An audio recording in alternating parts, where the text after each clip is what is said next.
to Kingston Community Radio on WGHQ Kingston. On your radio at 920 AM and 92.5 FM, and also online at mykcr.org. Long ago, you wouldn't think of galloping on a horse while doing calligraphy, and you wouldn't have attempted to ride your bike while typing a letter. Yet you think you can safely operate a multi-ton vehicle while texting? Behind the wheel is no place to multitask. If you want to BRB, drive now and text later. Lives depend on it. Visit StopTextStopWrecks.org, a message brought to you by the National Highway Traffic Safety Administration, Project Yellow Light, Noise, and the Ad Council. At St. Jude Children's Research Hospital, we're fighting against childhood cancer every day. At the heart of this battle are our donors. Most of us want to make some type of difference in the lives of others. St. Jude does miraculous work. The fact that no one has to pay, it's a place where everyone is treated as an equal. Everybody is welcome here, and it doesn't matter your religion or what part of the world you're from. All that is taken away. It just gives you some hope. It's just a nice feeling to put your energy into something that really does genuinely make a difference in a child's life. There's just no greater gift. If we have the ability to help, then we have a responsibility to help. Finding cures, saving children. St. Jude Children's Research Hospital. Find out how you can help at stjude.org. Around any bend in any road, any time of the day or night, Central Hudson crews can be found working in the Hudson Valley, from Montgomery to Millerton, Freehold to Fishkill, and many points in between. We mark our work zones for safety's sake.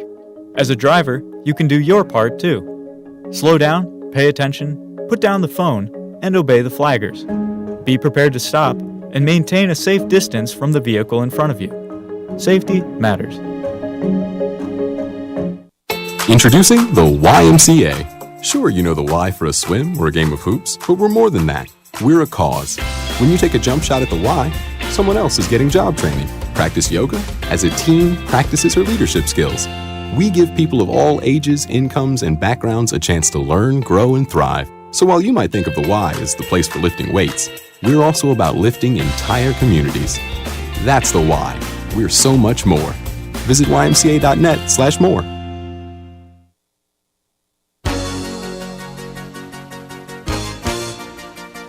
Hi, this is Winnie from the Rosendale Seniors, and I support Kingston Community Radio, and so should you.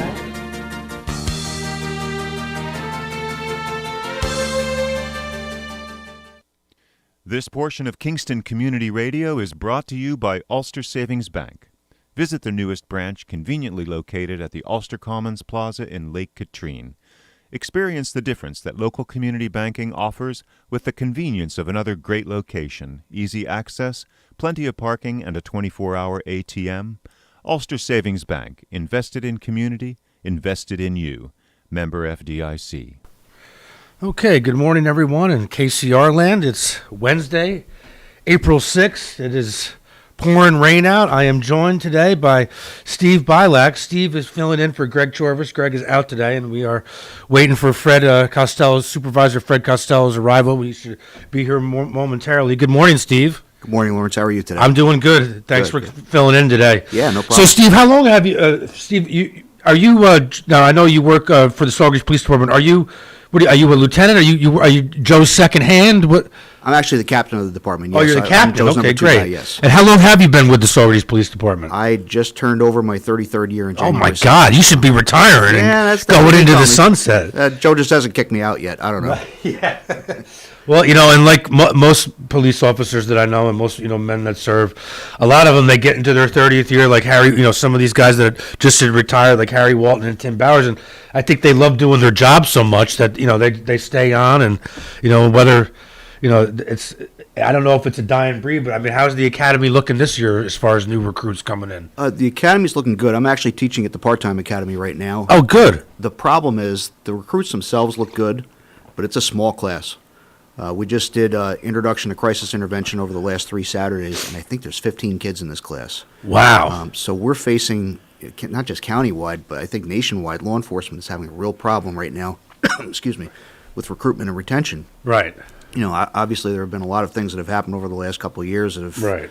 We're digging ourselves out of a hole. There's Right. no two ways about it. I can't put any finer point on it than that. I don't think it could get any worse than it has been, but yeah, I mean, I remember, I graduated high school, Kingston High School in 1991, probably with over 500 kids, and Yeah. I can remember, I didn't, obviously I don't know all the people I graduated with, but I know, maybe half of them, and I remember, you said you had 15 in your class. I can remember 15 or 20 of them going into law enforcement. A couple of them are still state troopers right now. Kareem Washington is still a state trooper. Yep. He wanted to be a police officer. He's still a police officer. I mean, some people, and that was, he went to Ulster, took criminal justice, went to the academy, or I don't know how it works with state troopers, but he's still a police officer today. I had my mother's first cousin, Jimmy Fitzgerald, who was a longtime state trooper. It's just, it's like getting the guy. I've been a secretary of the Kingston Lions Club now for 6 years, and we've had like maybe 2 new members in the last 3 or 4 years. Some things are just, like it's hard to get people to join service clubs. And like you said, 15. Oh, he's got shorts on today. That's what it is. Supervisor Fred Costello from the town of Saugerties just walked in. Good morning, Fred. Good morning, gentlemen. Fred, go get yourself a cup of coffee first. I know you need that. Get me going. Yeah, to get you going. Yeah. Do you need half and half? Because I got to run next door just to grab some if you need some. Do you really? Yeah. Well, no, it's a little store right in the corner. No, I'm good with black. That's fine. Yeah. Lawrence introduced me to this high-test coffee. Yeah, They're going to be good to go. Yeah. How do you pronounce it, Steve? Filac. No, not your last name. The cafe. That's Cafe Bustelo. Yeah, it's strong, Fred. Yeah. We need that in the morning, though. You're going to be peeling me off the ceiling with a spatula in about another 10, 15 minutes. So. Well, good. So thanks for coming in, and thank you. You guys go ahead and take it away. I'll stop talking now. You keep talking with us. Talking? I texted you before, and you didn't text me back. I was like, then I thought maybe I texted me and you. I probably texted the wrong Fred. I got 4 Freds on my phone. I thought I texted how me and you and Greg do the group thing. Yeah. I was like, oh, I hope I didn't do that one and wake Greg up. Where is Greg today? What is he doing, a turf thing or? I think he is. I forget, but actually, he is slammed at the field because New Paltz, Ulster, Saugerties High School are all playing on the main baseball diamond. Oh, okay. And they started a couple projects at the end of the baseball season last year to improve drainage, and they actually expanded the infield a little bit. So it's gonna be a money day for that with all this rain. We're supposed to get 3 days of rain. So they did. The staff did most of that over the winter. Oh, okay. But they're also putting in a pickleball field, as I understand it. A pickleball field. Yep. There's been a group of residents who've raised a significant amount of money, and a local contractor who's pledged their expertise, and hopefully, sometime early in 2023, we're gonna have a pickleball court. It's pretty exciting. And we've been meeting with a gentleman who's willing to sponsor a dog park. And we went on site to the chosen location, which will be part of Cantine Field, but not part of Cantine Field proper. It will be on the northwest corner in the ridge, which I think is a good spot. It won't, the dogs can be free there and bark, and no one will really be bothered by it. Also, it protects. We're not supposed to have dogs on Cantine Field at all.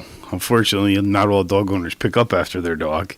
So by doing a dog park right on the field, it would kind of create a difficult situation for the park staff to manage, telling people they can't have their dog there when they're going to the dog park. So by doing it on this portion of the property, it'll have its own dedicated entrance, and we think it's going to be a good location. It's near the village in a way that people could walk to it, especially if you lived on Market, Elm, or Washington. So we think it checks a lot of the right boxes, and it'll be a tremendous addition to the amenities. There's definitely been a call for a dog park over the last several years. Yeah. I wouldn't bring my dog to the dog park because I'd be chasing him somewhere through Malden because he's an extreme flight risk. But I think it's great for people that have dogs that will actually stay with them. Yeah. But unfortunately, I don't have that problem because mine will be gone in a New York minute. But your dog still runs? Oh my God, that dog. Well, I have 3 dogs, and I should preface this by saying I wanted 1 dog. My wife wanted 3 dogs, so we compromised, and now we have 3 dogs. Yeah, that's a fair compromise. So, yeah, sure.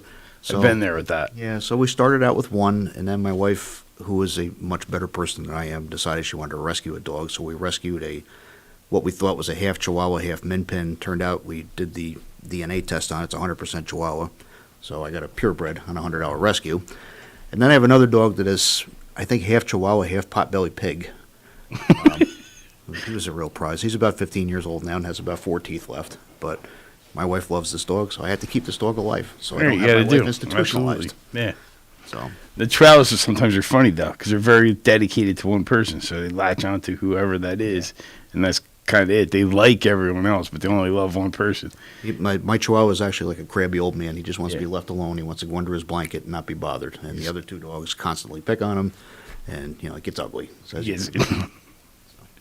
they're the best though, aren't they? Yeah, they are. They are. The only thing that I think is kind of strange for a dog that small with hair that short, the amount of the hair that those dogs shed. They shed. Oh my God, that dog sheds another dog every 2 weeks. Really? Yeah. See, I wouldn't have. Yeah, I find that to be a surprise. Yeah. They don't. Did they have a shedding season, or they just shed? No, I've found the first dog that we got is half Maltese, half Shih Tzu, and he doesn't shed at all. The other 2, the Chihuahua mixes, shed like crazy all year round. I vacuum every other day. I can't keep up with it. So, one of those having a things pet is a true commitment. Oh, it's a real treat sometimes. Yeah. It really is. But they're rewarding. Yeah. We just welcomed a new dog. I just heard you just got a new dog. Yeah. What'd you get? Got the one I didn't want. The one and we compromised in our house as well. Oh, good. So they, I didn't even know it was coming. I met it when it was home. Well, isn't that a nice little surprise for you? Like, hey, look, guys. I'm like, oh. So what kind of dog is it? He's a throwback Pomeranian. Okay. We have some suspicions too. So we did the vet sent it out to get tested. He's sort of a rescue. The family who had him couldn't keep him anymore, so they did the right thing. They went to the breeder where they got it, and they offered it back, and the breeder, of course, took it. And we've been looking for another dog, and this worked out just right. Kim met him, and he's cute. He's got a good personality. He's really friendly. Pomeranians tend to go one of 2 ways. They're either super friendly or they're nasty as all get out. So you got to watch. But he's not. He's a sweetheart, and he's just starting to settle in now. So I'll find when I was leaving, he's on the couch, all spread out. Well, it's funny you mentioned Pomeranians because Scott Harrington, who owns Save-On Stores, my wife and I were there a couple of years back. We had to do a rental, and he's got an old Pomeranian. And we're sitting there talking. We're doing a rental agreement for whatever it was we were renting. I don't know if it was tables and chairs for a party or what it was. All of a sudden, the dog comes up to me and he starts to cough. And I'm sitting there looking at this dog, and I said to Scott, I said, "Your dog okay?" He says, "Oh yeah, he's fine. He just wants you to pick him up." So apparently, he starts coughing when he wants people to pick him up and pet him. That's just that's his style. Crazy. How would that develop? Isn't that curious? God only knows. Yeah. He probably had a legitimate cough when he was young. Yeah. And you pick him up to see what's going on, and he thinks, that's how I get picked up. So. And, I had a problem there because my wife wanted to pick this dog up and take it home. And I said, 3 is enough, thank you very much. But somewhere along the way, you got to stop compromising. Yeah, we did. Well, we went through a terrible time trying to get a dog anyway because the first dog we got was a bull terrier. I remember you guys had that bad experience with the one you bought or adopted. We adopted a bull terrier who was uncontrollable, and I felt bad because we tried everything we could do to try to get this dog under control. On top of that, he had all kinds of health problems, skin disorders and everything. I spent thousands of dollars at the vet trying to get this dog rehabbed and up to snuff. He ran away all the time, and luckily for me, he would get winded by about the time he got maybe 500 feet up the street, so I could grab him. But the problem was he was 55, 60 pounds, and usually when he ran off, he didn't have his leash or a collar on, so I had to pick him up and carry him home. It finally got to the point with him where he nipped at my stepdaughter the one day, and we just realized that this isn't a good fit for this house, and this is going to be dangerous. So, my wife was very upset, but we had to bring him back. Then, after that, we decided to go through a breeder, so we found a breeder up in Albany County, and we wanted a Shih Tzu. We did a lot of research on what kind of dogs would be best around kids, what would be hypoallergenic, what wouldn't shed so much. So we we bought a Shih Tzu from a breeder, and the dog died in 5 days. I remember that. So, and that was awful. I was crushed. I love that dog. Yeah. So after that, we finally decided, something, everybody said adopt, or go to a breeder. So we finally went to Pet Zone in Poughkeepsie, and that's where the first dog came from. And I spent $2,100 on a mutt, basically. Wow. So we had him for a while, and all of a sudden my wife got involved with this this organization on Facebook called Mutt Mafia, which is now kind of defunct. But what Mutt Mafia did was they're kind of based in New Jersey and also based in Memphis. Memphis has a bunch of high kill shelters down there. Where they go down there, they have a bunch of people that will go to the shelters and try to cull out as many dogs as they can that think will be good fits for families, and then they'll ship them back up north. So that's how we wound up with the second two. We wound up having to go down to Jersey and pick both of those dogs up. But the problem is when you get dogs from down south, you start dealing with heartworm quite a bit. Mm-hmm. So the second dog that we had to go through a bunch of heartworm treatments. He has 6 herniated discs, which is 2 more than I have. So he had to have laser spine treatments on his herniated discs. He had heartworm treatments. So that $100 rescue dog probably has cost me somewhere around $8,000 so far. That's why you get a card on Father's Day. Yeah. Not from the dog, but from the rest No, of not from the dog. Yeah. No, the dog could care less. All he cares about is where the next bowl of kibbles and bits is coming from. So that's my dog story for today. You can't top that. I don't want to top it. 3's enough. Yeah. I'm good. It does give us a good opportunity to talk about, though. We've started preliminary site work for the new Saugerties Animal Shelter. For folks who might want more information, there's a lot of information online. There's a Town of Saugerties link on our webpage to it. There's a really, really exciting new project.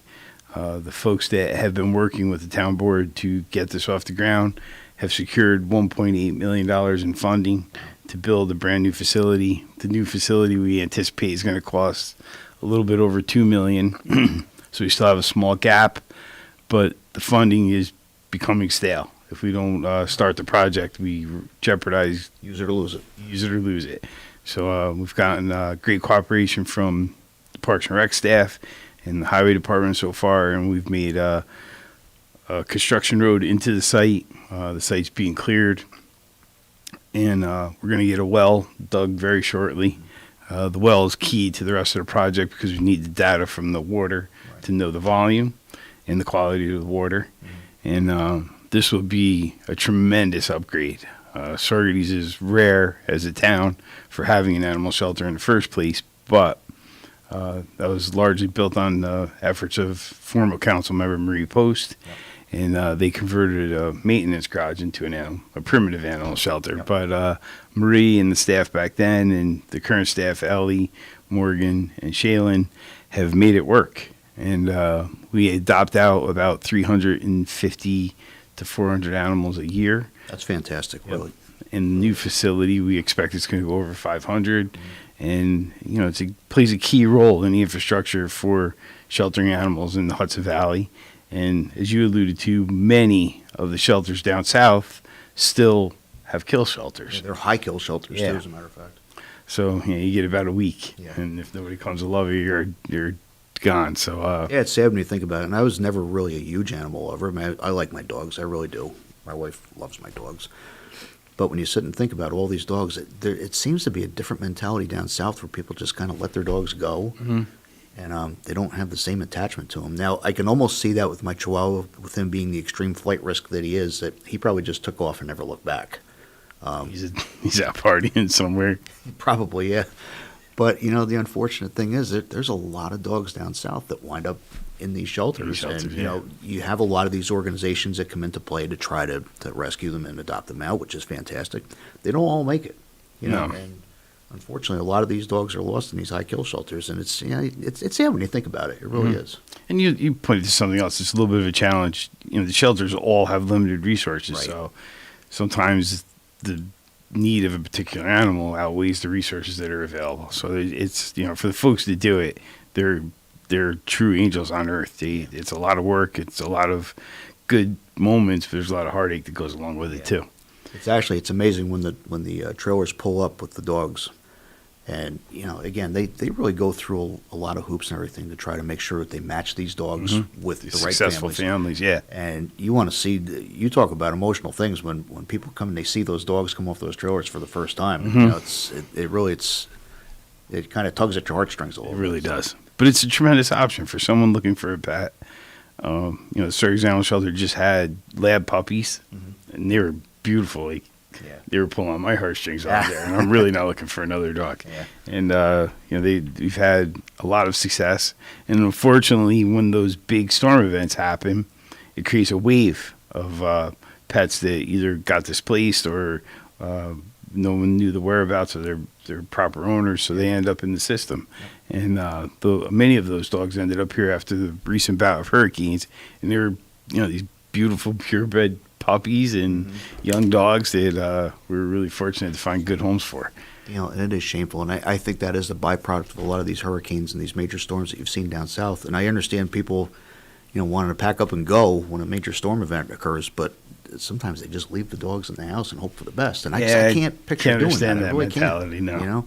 Because chances are good you could come back and your house isn't going to be there and your dog's not going to be there either. So, I mean, I don't know, while you're packing up all your other belongings, just throw the dog in the van, And there's another thing that's notable, and I don't understand it. So in the Northeast, New York and California mostly, we have a really robust spay and neuter program. So we're not getting unplanned pets. Right. Down south, that's not the case. No, so not. They have repeat puppies, and there's an abundance of that. So and kittens. So we're really proud that our shelter is able to play a significant role in that. But for folks that are interested at all and you want to help with the Sorger's Animal Shelter project, there's a lot of opportunities to make donations.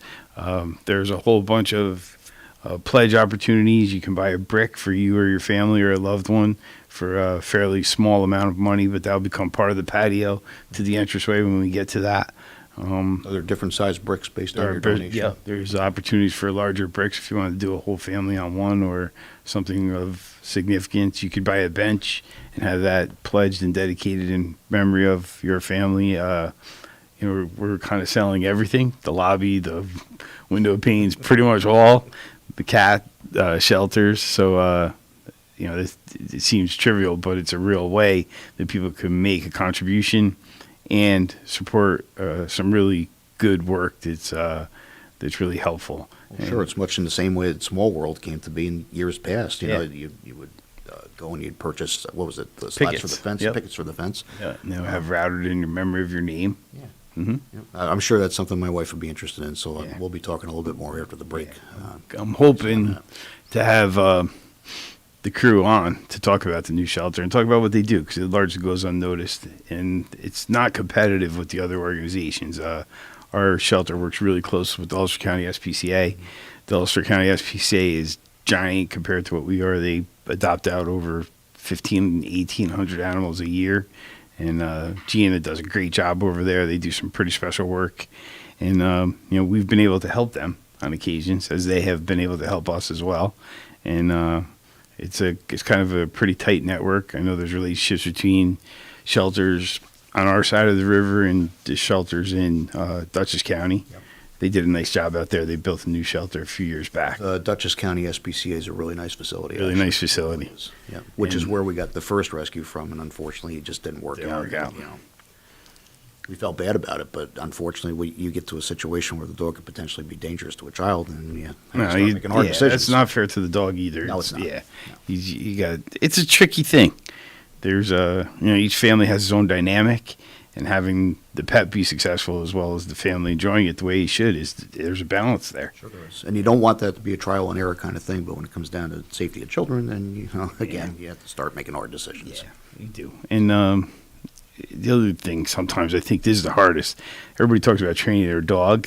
I really think there's an element you train the people. Yes, absolutely. When your dog's excited to see you when you get home, the perfectly wrong response is be excited back. Mm-hmm. Be calm. You sit them down, calm them down, give them a treat, and then you could go play with a ball or something. But to have that be the initial response, it just reinforces that all the time. Yeah. So it's unfortunately, my 3 dogs are psychopaths. They're actually really good dogs, but anytime anybody comes into the house, the barking is nonstop. I'm sure people in Mount Marion are probably hearing my dogs from the village, but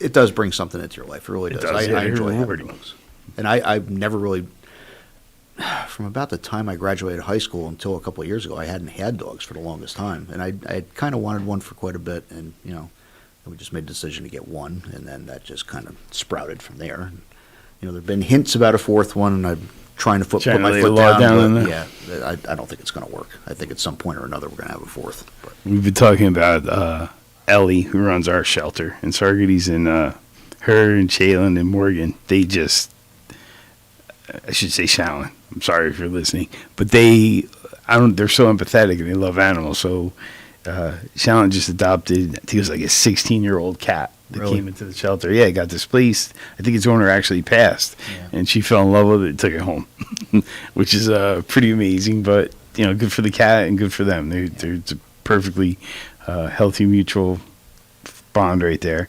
And Ellie helps everything. She had, we would meet at her house on occasion, and going there was like almost going to a zoo. She had a snapping turtle that got hit by a car, and she created, I don't know what the dressing was, but she healed its shell. Wow. She's a pretty special lady. And it wasn't Gorilla Glue? It wasn't Gorilla Glue. It might have been, though. See, I'm saying that. I don't know what it was. And there was something that was a disinfectant, and there was something else that helped create an artificial bond. So it might have been Gorilla Glue, some polyurethane glue. And she has... Don't forget, when you talk about super glue, I mean, that was developed during the Vietnam War as a surgical adhesive. Yep, So yep. the thing that we take for granted now is something that saved lives 50 years ago. Yeah, it works, too. Oh, yeah, you She can might glue have- your fingers together very quickly. Pretty quick. Yeah, we used to do it because we thought it was fun. But yeah, she's always got some type of rescue going on. Deer. She's a pretty special lady. So It's nice to have that local option for people for adoptions. It really is. it's great. Yeah, it's great.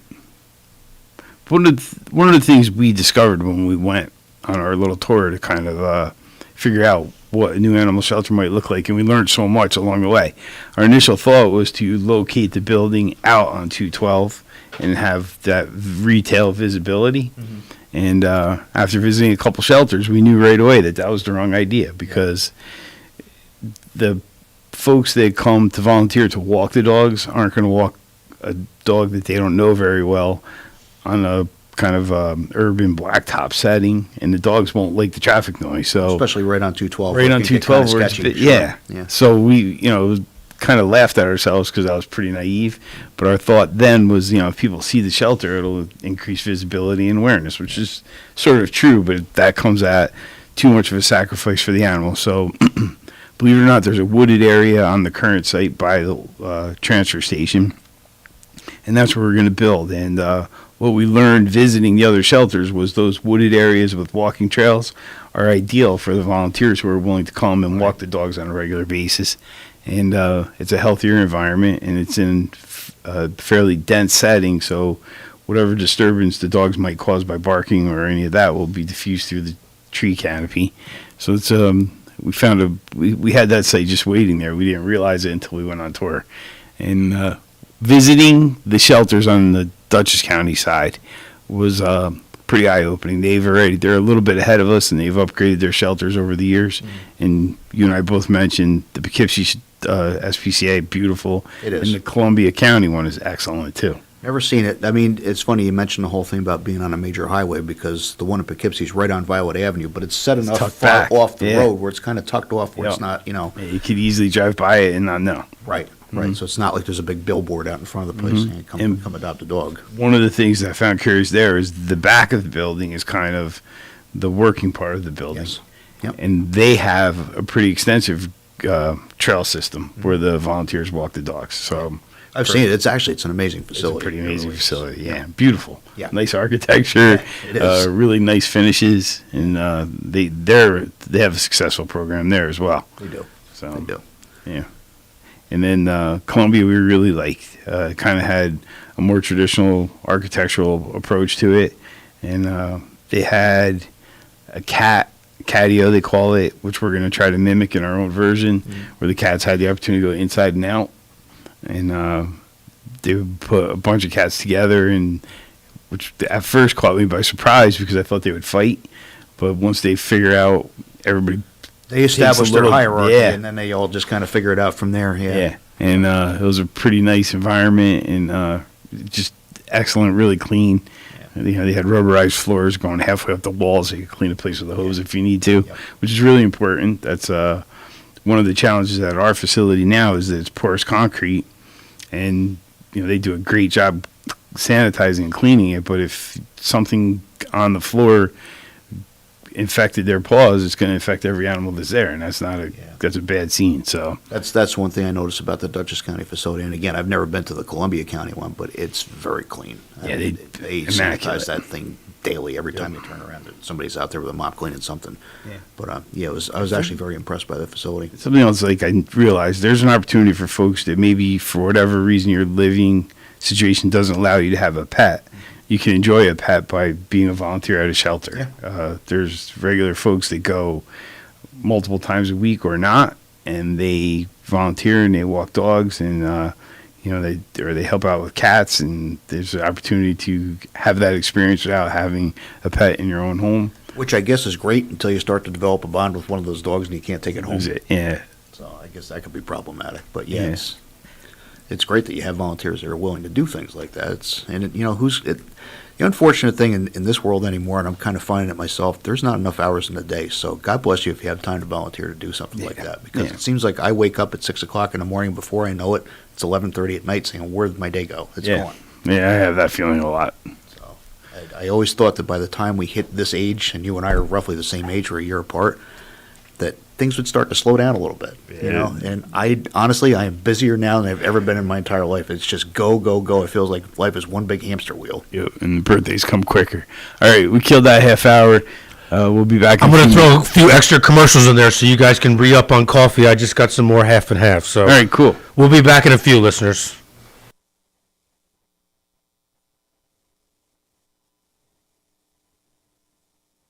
Information, visit fda.gov.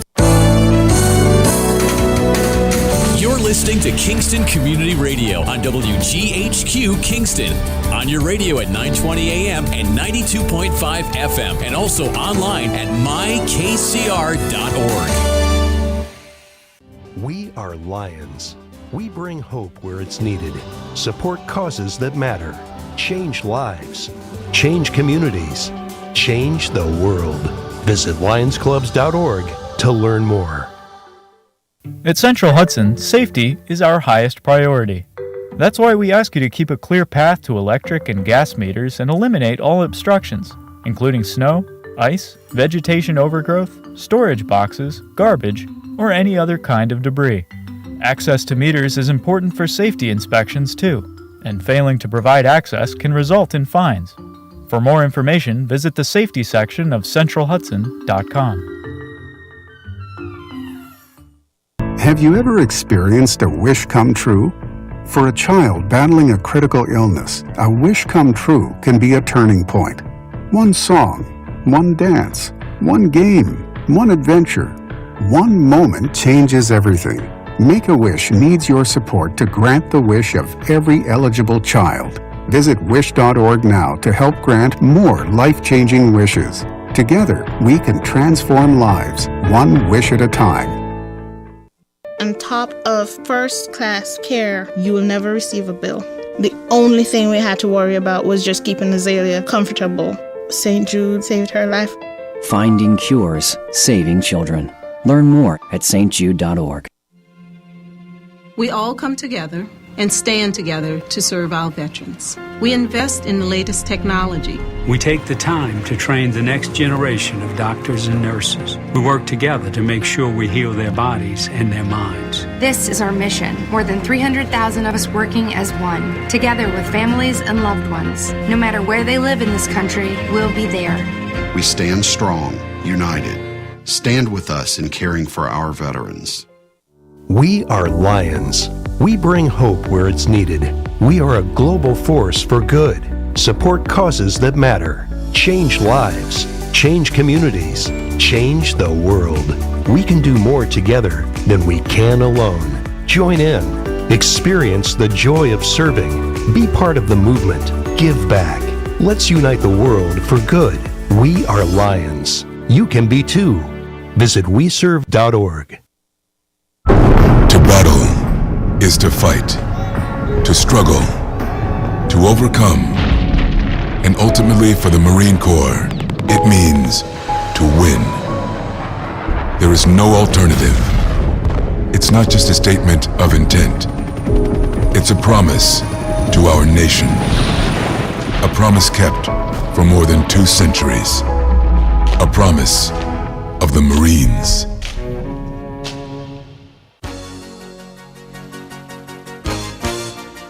Hi, this is Jared Mans from the Spring Lake Fire Department, and I support Kingston Community Radio, and so should you.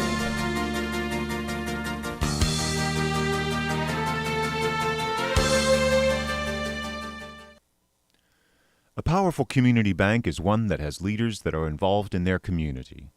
At Rondeau Savings Bank, they invest in the success of our community by working side by side with local people and local businesses. When you choose to bank Rondeau, you are part of a bank that is dedicated to the future of your success and the success of your community. Rondeau Savings welcomes you to open an account today and discover what it means to be part of a powerful community bank, one that knows you by name. Rondeau Savings Bank, always working for you and our community, with branches in Kingston, West Hurley, and Hyde Park, also online at rondeaubank.com. Equal housing lender, member FDIC. Okay, we're back. And before we get back into it, I want to send a special thanks and a special shout out to one of our biggest supporters here at Kingston Community Radio, and that's Bob Circusano from Sawyer Motors.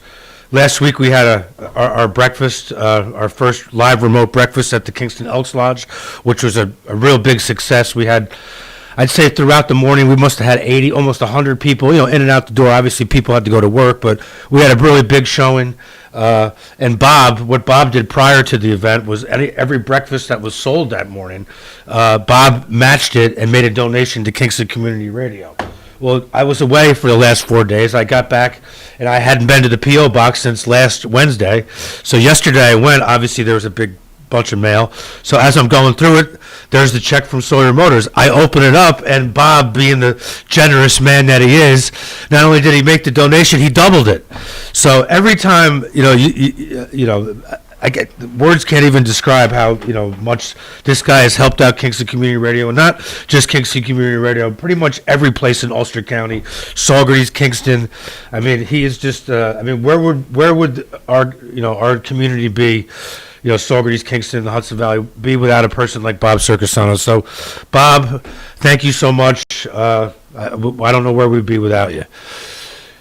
So, he's something, isn't he? He is, yeah. And actually, bringing that up, I called him up yesterday to thank him, and obviously, our next breakfast right now that's scheduled for is June 29th at the Kiwanis, or not at Kiwanis, at Canton Field.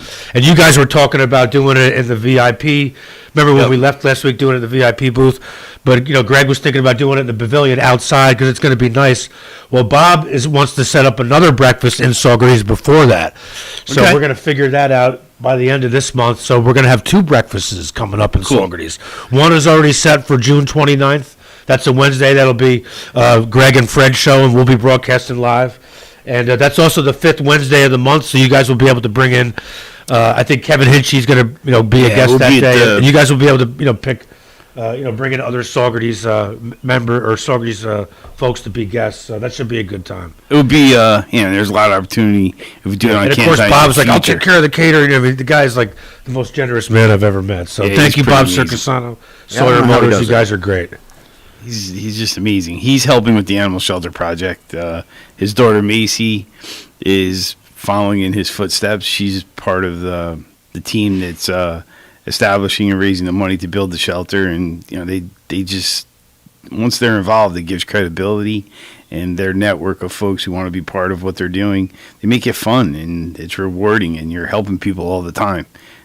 He certainly gives it momentum too. He definitely gives it momentum. The Jack Rose Fallen Firefighters Memorial was was a great idea that didn't have a true momentum behind it. And when Bob got involved with Sawyer Motors, Brandon Bracco stepped forward, and they started doing the fundraisers for the softball tournaments. And before he knew it, they were within striking distance of having enough money to make the project a reality. Right. We celebrated that last year, and it's very common for someone to drive through Canton and see someone at the memorial making an opportunity for remembrance, and it really added to the 9/11 ceremony this past year. Definitely. Because, it's just, they kind of go together. It was really appropriate.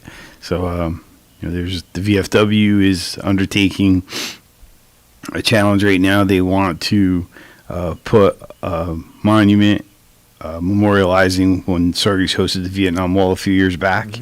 That was discussed, but then COVID kind of took the wind out of that sail. And I met with them recently, and they're getting back on track, and they're working towards that. So that's hopefully something else we'll be celebrating in the fairly near future. COVID took the wind out of a lot of sails, unfortunately. It sure did. It sure did. But, Bob's he's pretty special. He is, and he's running a car dealership and building an ice cream shop on top of it. I don't know how he does it. I don't know where he finds the time. I really don't. No. Him and his brother, they're dynamic folks. Yep. They really enjoy being part of the community and helping out in a way that is unique and special. And, not just Sargis benefits from that. The Veterans Home here in Kingston, took a really active role in helping raise funding for that. And that's been open now for 5 or 6 years. And just looking back, how many folks have benefited from that says a lot. Well, just look at Holiday in the Village every year, and that's just kind of a microcosm of what they do. Yeah. And all the toys and all the stuff that they give away every year. It's unbelievable when you think about it. Yeah, the partnership with Al Khan's organization. Yep. How many toys we gave away? Twice. We did it once. That was huge. That was, and for anybody who was there, I was there for a little while just unboxing things, and it just felt good to be there. You're helping people, and it's, It was definitely a feel-good moment. Absolutely. I've done them both, too. The first year was a little bit different. I think it was a lot busier the first year because it wasn't like a walk-in event like it was this year. You had the people coming in, and you would load these standardized bags for either boys or girls, depending on their age group in the cars. But it was nice. You got the opportunity to just spend some time on a Sunday trying to help people out, and it was definitely a feel-good moment. It feels great. Yeah. I wonder if he has a tally of what he's been able to raise. It's got to be hundreds and hundreds of thousands. It's got to be. Yeah. Again, just go back to Holiday in the Village, and that's probably, what, 30, 40,000 a year, times how many years they've done it? Yeah. And that's just a ballpark figure. Yeah, it's a big number. And then take into account whatever they raise at the car show. There's another stellar event for Sargis, really. Yeah, and if it stopped there, it would be impressive on its own. Sure. But he does the concert at the school, and the ambulance fundraiser, and on and on and on. And there isn't someone in a tough spot that he finds out about that doesn't get a check quietly. Yeah, that's very true. And whether it help with groceries or rent or whatever it might be. Just tremendous. Great to have him, and inspiring in a lot of ways. Bob and Larry. We forget about Larry because his dealership's in Catskill, but he does a lot of the stuff behind the scenes too, and he's they're always they're there. Truly a team. Yeah, you don't generally see one without the other in any of these events, so just want to make sure we give Larry a little shout out that we didn't forget about him. I want to see Larry get up early on the weekend, and he's at the ice cream store. Yeah. Running the project. I tried to say hello to him a couple days ago. I think it was Sunday morning. Yeah, he's too busy. He was moving in 5 different directions, so I was like, "All right, I'll catch you next time." He's like that every year at the car show, like around 11:45. Yep. He starts doing what I call the neutron dance, and I've told him the 1 year, Larry, this thing is going to run itself. We're going to get these cars in here, and it's going to be fine till 6 o'clock. Yep. And then he's fine after that. It's just that initial rush of getting all the cars in and getting everything where it's supposed to be. But he takes it seriously, and he wants it to go right. We're getting carried away with ourselves, so we're forgetting to do some housekeeping. We got a couple of announcements we're supposed to share. Okay. And I don't want to let anyone down. So I think you have Hall of Fame. Oh, let's see here. Yes. The April 1st ticket deadline is fast approaching for the Sargis Sports Hall of Fame induction banquet. If you plan on attending the induction banquet on Saturday evening, April 9th at Diamond Mills, and have not yet purchased your tickets, please do so no later than this upcoming Friday, April 1st, by contacting Mike Hassenbach or 914-388-2348. Ticket price is $30. You may also visit our Facebook page, Sargis Sports Hall of Fame, for more details on ticket sales and payment options. As the Sports Hall of Fame enters its 59th year of existence in 2022, the induction banquet will take place on Saturday, April 9th. Doors open at 5 p.m. with a cocktail and greeting hour from 5:30 to 6 p.m., followed by dinner and induction ceremonies at 6 p.m. at Diamond Mills, 25 South Partition Street, Sargis. Our 2022 inductees from 2 years ago include Pat Caffrey, Jay Doty, and Mark Herb, along with Steve Ener Martin and Jimmy Spears, both posthumously. All are invited to come out and celebrate the achievements of this year's inductees who have made a significant impact on Sargis sports history and be part of this great Sargis institution and tradition. A fun and memorable evening is guaranteed. So when I read that, Steve, it reminds me that We're getting old. We are getting old. Because everybody on that list, we kind of, they're peers. Yeah, and some of them, well, Jay Dodig's younger than I am. Yeah, so, Jay's my age. Yeah. But great class of folks going in, and each one of them had significant achievement. I mean, Pat Caffrey, I think he has a cot tucked away at the ice rink right now. He's there for the entire ice season, helping make sure those programs are all successful, and he doesn't have a child involved anymore. He just does it, which is pretty extraordinary. It says a lot. Oh, it's kind of the same way with Ener, for that matter. Yeah, that's what I mean. Those, it's pretty special. Those, the folks that are being honored certainly deserve it, and Sorority sports wouldn't be what it is without folks like that. Certainly Jimmy, and we certainly miss him. He was a cornerstone of Sorority's Little League for decades. He was. How many people went through his all-star program, him and Joe Martin. Yep. But I'm glad to see he's going to be honored this year. Yeah, I am too. It was fun to watch folks talk about their experience with him, and he was certainly demanding as a coach, but those kids all benefited from it, and they loved him. Did it in a good way, yeah. And he didn't wind any patches around. If you weren't doing what he told you to do, you were going to find out in very short order. Absolutely, yeah. But that's a sharp edge, right? Yeah. It could go either way. You could, have a problem and not participate, or you can learn from that and turn it into a positive. And significantly more often than not, it turned into a positive. It says a lot. But something, it's a life lesson too. And I look at it this way: you have this kind of generation participation now, where everybody gets rewarded for doing the same thing, and you all tried and all this. And Jimmy kind of cultivated winners, and he cultivated that hard work mentality. Yeah. If you have to go out there and do the work, and you got to win. Not necessarily that winning is the only most important thing, but I think the important thing that he kind of brought forward was the team concept, getting everybody to work together as a team to accomplish goals. Yeah. And what does that say for going forward in life? I mean, I think that's one of the most important things that you take away from playing organized sports. I mean, I played football in high school. I know you wrestled. One of those things that you learned is you have to work together as a team to accomplish objectives. Mm-hmm. And if you don't do that, I mean, I don't know how you wind up being successful later on in life. Yeah. So I think Jimmy took his experience growing up, because John's still a tremendous athlete, and Jimmy was the youngest and the smallest. So he had that competitive thing where he was always trying to live up to his brothers, and he found a way to do it through hard work and dedication. So I think for folks that maybe didn't bring that entire skill set to the table, he's like, it doesn't matter. It's in your heart. You got to figure it out. Yeah.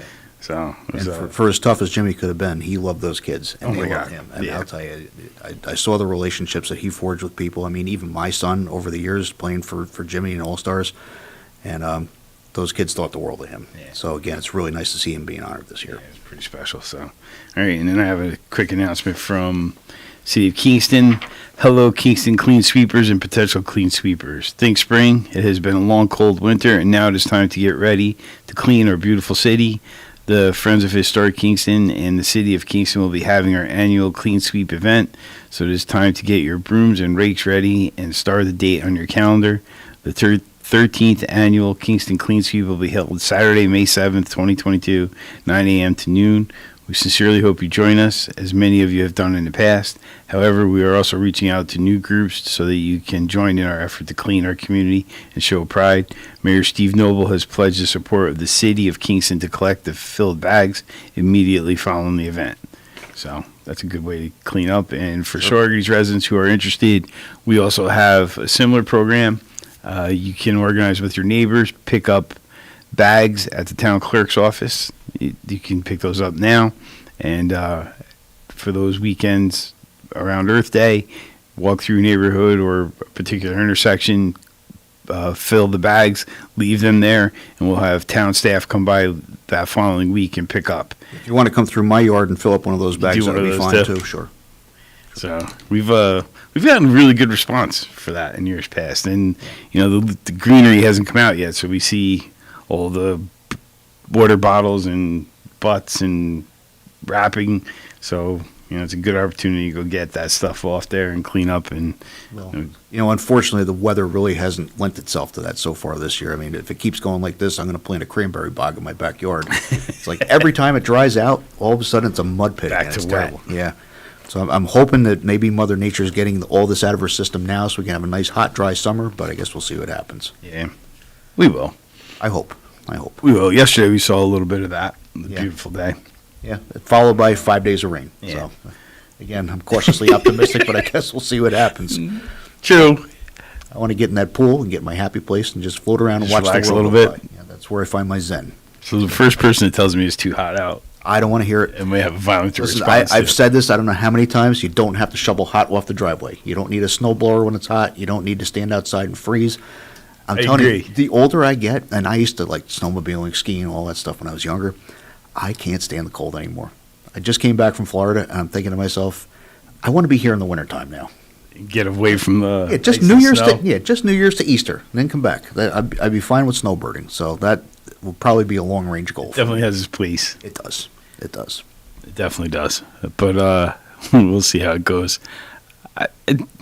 Winter feels long. It and, does. You know, I get it. In July, those couple of those days, it's hard to get rolling, but you said it best. You don't have to shovel hot off the driveway. And if you're only going to have 15 of those days in the whole year, I can get by with that. Yeah, exactly. I can take the heat because you can always find someplace that's air conditioned. You can always find a pool. You can always get out of the heat someplace. When you're Some way. cold, you can't always get warm. No, it's true. You're out there at 5 o'clock in the morning, snow blowing your driveway, and it's like 15 degrees, and that chill stays with you all day. Once your clothes get wet, you're done. You're done. That's it. Yep. On to the next. Not fun. No. And this winter was curious because we were rolling along pretty nicely in December and January. We were. February was rough, and March was not much better. I kept saying to myself in January, I said, if it stays like this in the 40s, through January and February, and we get a little bit of cold here and there, we'll be fine. Then all of a sudden, the bottom dropped out. And it does. It seems like the winters aren't as cold as they were maybe 10 years ago. I can remember some cold snaps in February back in the early 2000s where it was below zero every night for the better part of 2 weeks. So it hasn't been that cold. It's just been consistently cold for the whole winter. And it just seems like we're having a hard time Feels snapping long, out of yeah. it. It does feel long. It Yeah. really does. Well, we're in April, Yeah. and what was it, 28 degrees yesterday in the morning? It was Yeah, it pretty was cold. chilly. We had training last week, Monday and Tuesday. We had patrol rifle training, and we were at the range at 9 o'clock in the morning, and it was a high of 26. So you can imagine how much fun that was out there in the wind and cold for 8 hours. But You can't do training with a glove on, right? you can. Sometimes you find out that you have to kind of shift things on the fly. If things aren't working, you got to just rip the gloves off and just go with it. They make thinner gloves. Unfortunately, I didn't have a pair at that point in time, so I just kind of went without and kept my hands in my pockets for as long as I could. There's a lot of feel with handling the firearm and the trigger mechanism. is. So having that tactile feeling in your finger, I imagine, is helpful. A pair of ski gloves is not going to work out Not for going to you. work. No, Just you can't even get the glove in there without pulling the trigger. No. So we frown on that. But yeah, it's funny too because it feels like the seasons have kind of shifted over the course of the last couple of decades because it seems like it stays warmer longer during the year than it used to. I can remember when I was a kid being out hunting on Thanksgiving morning because there was snow on the ground. Yep. And now it's kind of in the 60s, which is nice, but then when it hits hard. Yeah. You get around January, and January, February, and March are brutal anymore. They really are. Oh, the climate definitely changed. We were, I remember the Christmas break. I remember ice skating on the Hudson River, for Christ's sake, and that would last into March. But now, okay, let me take you on a little trip down memory lane. Do you remember, I'm sure you do, 85 and 86, we didn't use any snow days. Don't remember that. Yeah. There was 2 years in a row where I think it got maybe down to the 40s in the wintertime. We got those extra snow days back in May, so you got a week off right around Memorial Day, which is kind of a cruel tease because then you had to go back to school for another month after that. But that it's happened nice 2 to years. have time off in good weather. It was because at that point in time, too, at the end of May, it was 80 some odd degrees, so we'd all hop in the car and go up to Lake Taconic for the day. Yeah, that's good living. Yeah. I don't remember that though. Oh yeah, yep. 85 and 86. The year I graduated was the last, and then it started getting cold again after that. But yeah, that was something. Yeah, that's And the interesting. most snow we got was like a dusting in 86. So I certainly wouldn't mind going back to that. If I never saw another blizzard, it would be too soon. But that's just me. Well, we still live in New York, so. Yeah, I know. Gonna And see it's some upstate snow. New York. If you don't like the weather, wait 5 minutes. It'll I change. think there was snow in the mountains yesterday. It was a little bit. Yeah, because maybe not the first overlook, but behind it, you could see that peak looked white. It was actually really pretty. Yeah, it'd be pretty in January or February. Now, not so Kind much. of over it. Yeah, I don't mind if they have snow in the mountain. It helps them. But I think the ski season closed now. They should be just about done. done, now. right? Yeah. I don't think they're making snow anymore. I don't think it's cold enough. So. I suspect it is. Yeah.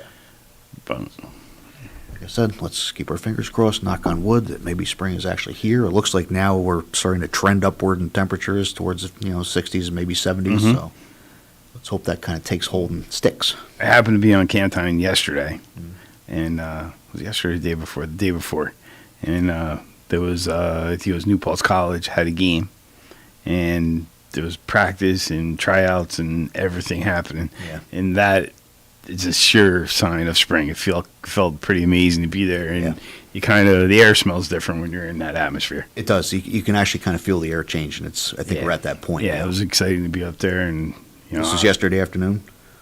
I think it was yesterday. I can't remember. I think it was the day yesterday before. Afternoon. I think 4 or 5 o'clock was about the warmest it was all day. It was actually really nice. It was really nice out. It wasn't yesterday. It was the day before. Yeah. There was a game on the main baseball field, and Mojo Drive was lined with cars on both sides for the support of the game and parents and everything else, and that noise, and there was a little league activity, and I was like, all right, we're on our way. Yep. Feels pretty good. We're And I don't out of take the that woods. for granted, because last year we had that activity, but the year prior we did not. No. You would go up there and it was eerie. It felt like a ghost town. I didn't like it at all. During COVID, it wasn't. Once again, one other thing to blame on COVID, and unfortunately, and I've seen this trend since my kids played ball, you're starting to see less and less kids playing Little League, and certainly less kids playing Babe Ruth. The last year I was on the board of directors at Babe Ruth, we were actually cold calling kids to try to get enough kids to field teams, and I think this was probably 2011. That's when my son was 13. I think we had 36 kids in the 13-year-old program.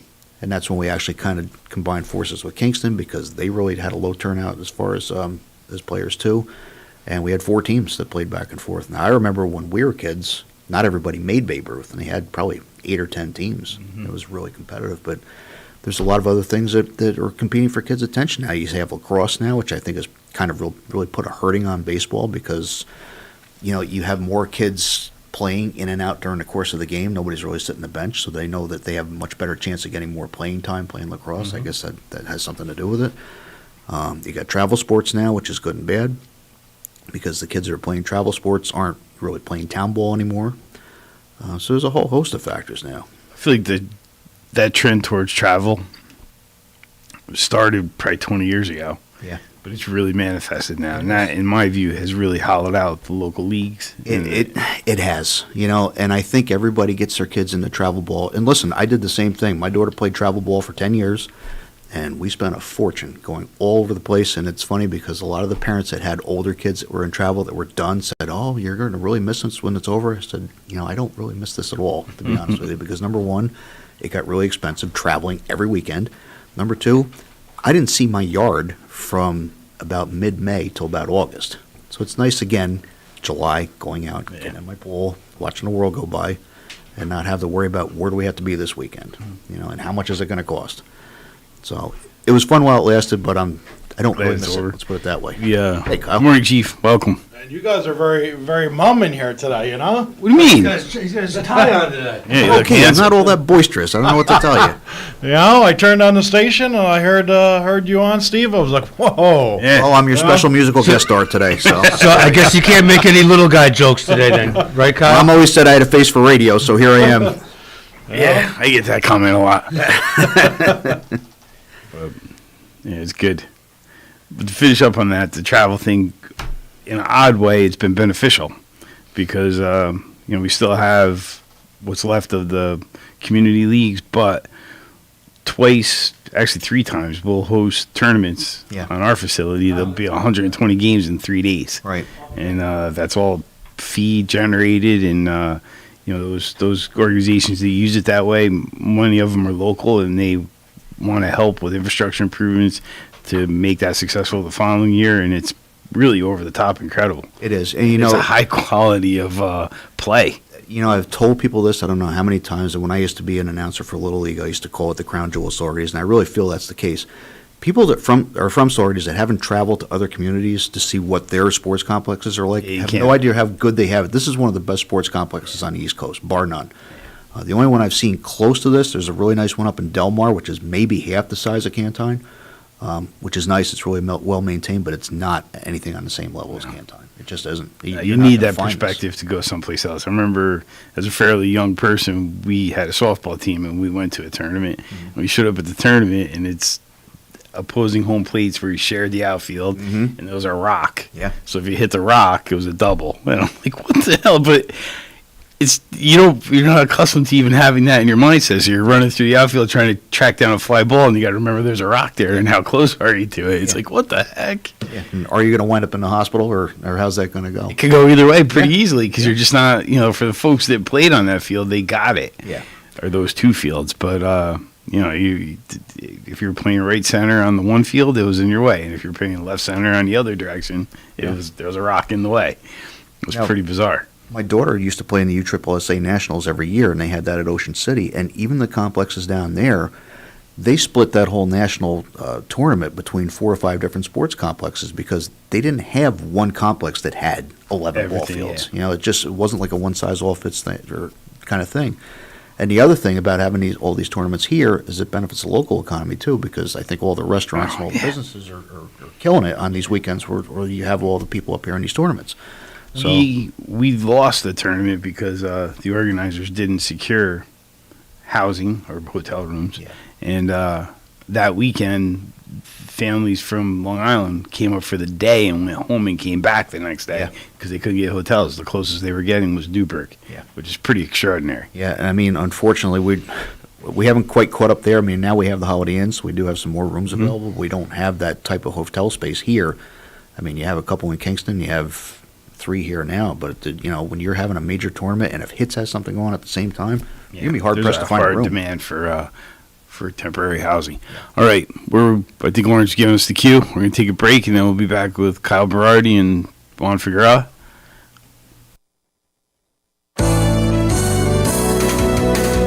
You're listening to Kingston Community Radio on WGHQ Kingston.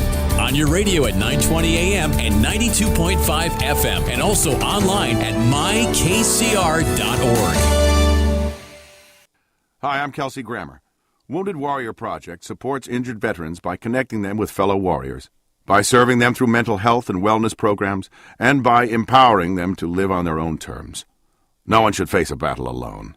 Join us at woundedwarriorproject.org. We all come together and stand together to serve our veterans. We invest in the latest technology.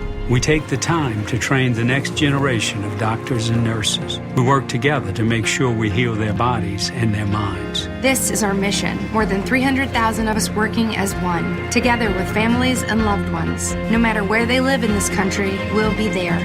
We stand strong, united. Stand with us in caring for our veterans. Hi, I'm Steve Thomas for Habitat for Humanity Restore.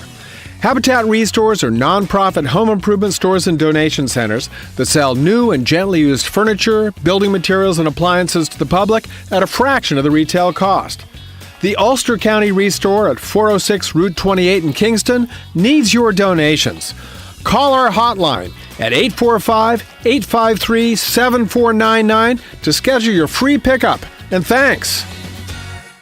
Pick up the phone before you pick up the shovel and call 811. It's for your safety and it's the law.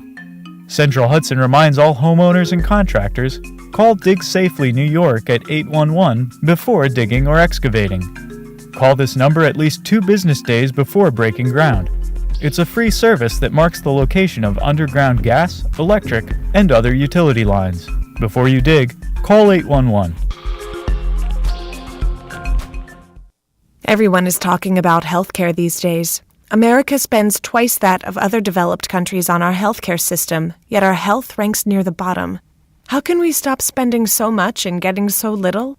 By shifting to a system that gives more patients access to strong primary care. Primary care can help make America healthy again. To learn more about the benefits of primary care, visit www.healthisprimary.org. This message is brought to you by America's Family Physicians. Hi, I'm Ruth Quick from the town of Ulster. I support Kingston Community Radio, and you should too.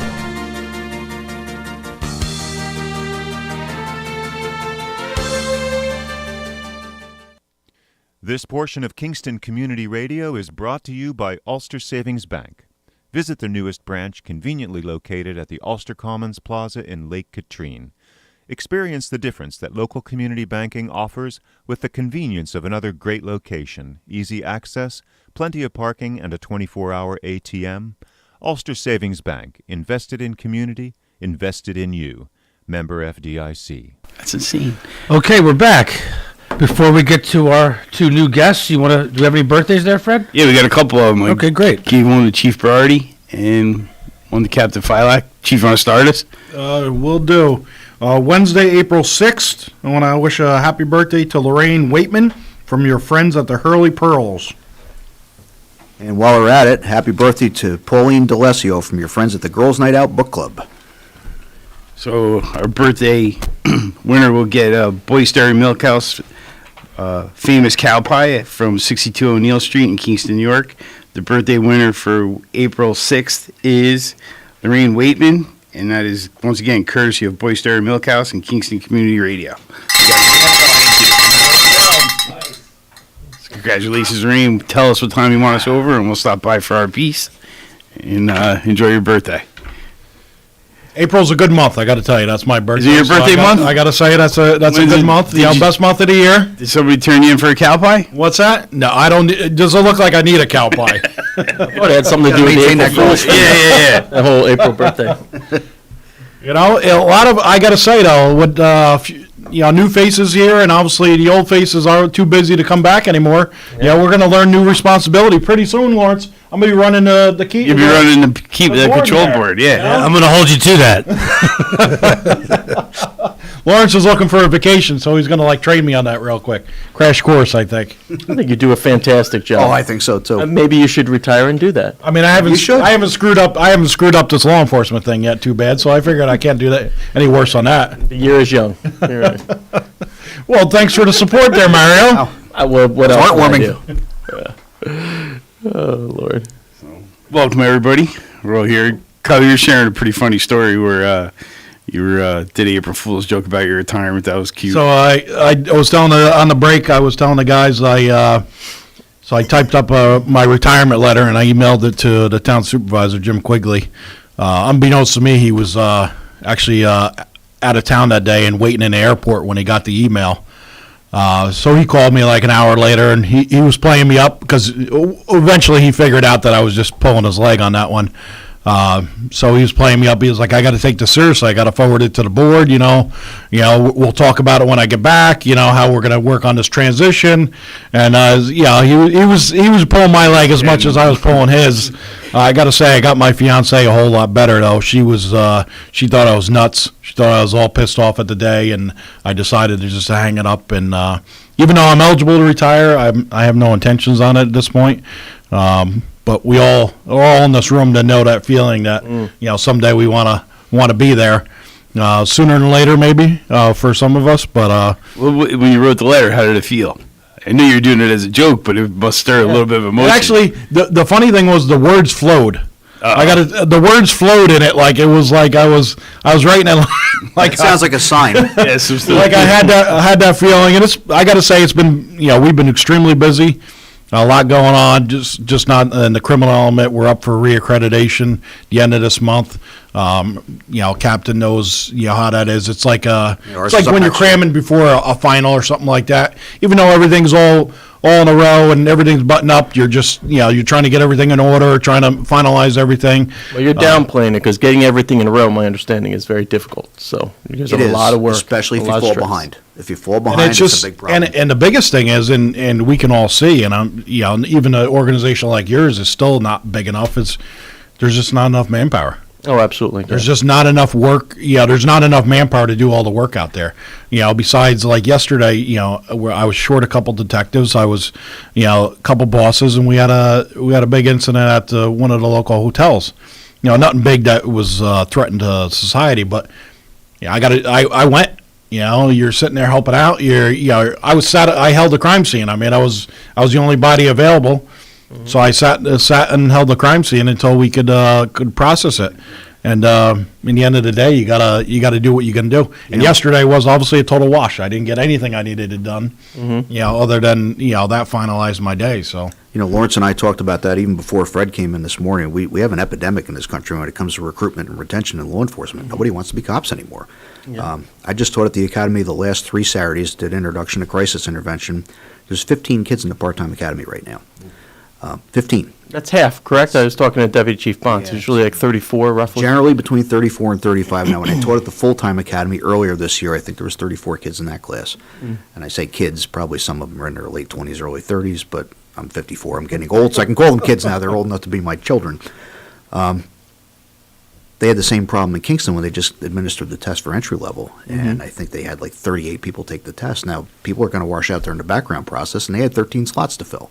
So, we have a problem. Recruitment and retention is not good. How did the state do this time around? Last stats I looked at were normally somewhere between 35 and 40,000 people apply, and the last I looked we're at 17. So it's almost it's sort of same as the county. Half of what would have applied prior to 2020, let's say, have applied. They're still in the recruitment process. They're going to be closing that test shortly. So, well, we made a joke. The email. Obviously, I gotta give a hand to the Ulster County Law Enforcement Training Group. They're doing open house. Yes, that's correct. 28th. Yeah, or 25th, I think, whatever. The end of this month. Doing an open house, so all the local agencies can go and basically recruit, advertise, whatever you want to call it, and look for candidates. The problem is, and I made a joke with Mario because he said he'll be there with his recruiter, and obviously everybody knows the state's on a big push for recruitment and stuff like that. And he goes, he said on a side note, he goes, "No, I'm just kidding. I'm just busting your guys' chops. I wouldn't be there."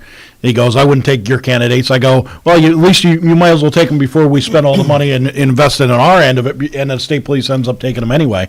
That's some of the biggest issues too. Is obviously when these bigger agencies hire or the ones that pay more money, south of us, officers leave to go for the money. I mean, ultimately, they're chasing the dollar. And unfortunately, you can't blame them in this day and age, especially with the way the retirement tiers are structured right now. There is no more Tier 2, so your overtime doesn't count toward your final average salary. They contribute into their plans now. So what you're making is what you're making. Yeah, so they've been kind of de-incentivized. I mean, you're going to go out on your last 3 years of employment, and you can't bolster that with any kind of overtime or anything else. So it's not an incentive to want to do this job. When you look at the long term and think to yourself, where am I going to be 20 years from now when I retire? You're going to be stuck in one spot. You can't. Well, you look at the rate of pay compared to some of the other private sector jobs out there, and I try to compare it. And not to take anything away, but you see, I go into local stewards every morning. They're paying cashiers and clerks $17 an hour, $15 to $17 an hour to work to register, and kids are starting McDonald's $15 an hour. But that's the thing.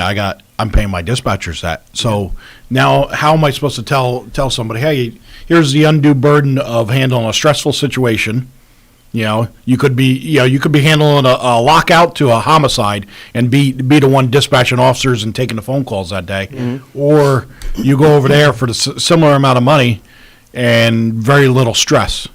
The ultimate thing is it's hard to entice people to want to do a profession that's been beat up on for so many years. And you just hit on the 400-pound gorilla in the room. We've had some people in this profession have not done us any favors over the course of the last couple of years, and we've got a hole to dig ourselves out of. I think you're right, Cap. I think the issue right now is, that's what's being showed in the media. That's a very small percentage of what is really being done in police work. It is, and I've always said this, and every time I teach a class, I say the same thing. I really feel like the downfall of Western society is the 24-hour news cycle and social media. Because with the 24-hour news cycle came the political spin on both sides of the coin. I mean, you pretty much have to watch all the news networks to get all the stories because you never know what you're going to miss. But the other part of the problem is people have access to too much information too quickly and they can't process it. And then what do? They get on social media, and anybody with a keyboard and an opinion can go and say whatever they want. And I really feel that it brings out the worst in people because people will talk to each other on social media in ways that they would never speak to each other in public. It really, it's kind of caused a societal downturn as far as the way people Because that message is heard by so many, and that becomes, it must be true. The first person that gets a story out is telling the truth. Yeah, and it's not vetted, it's not correct, and it's not insightful at all.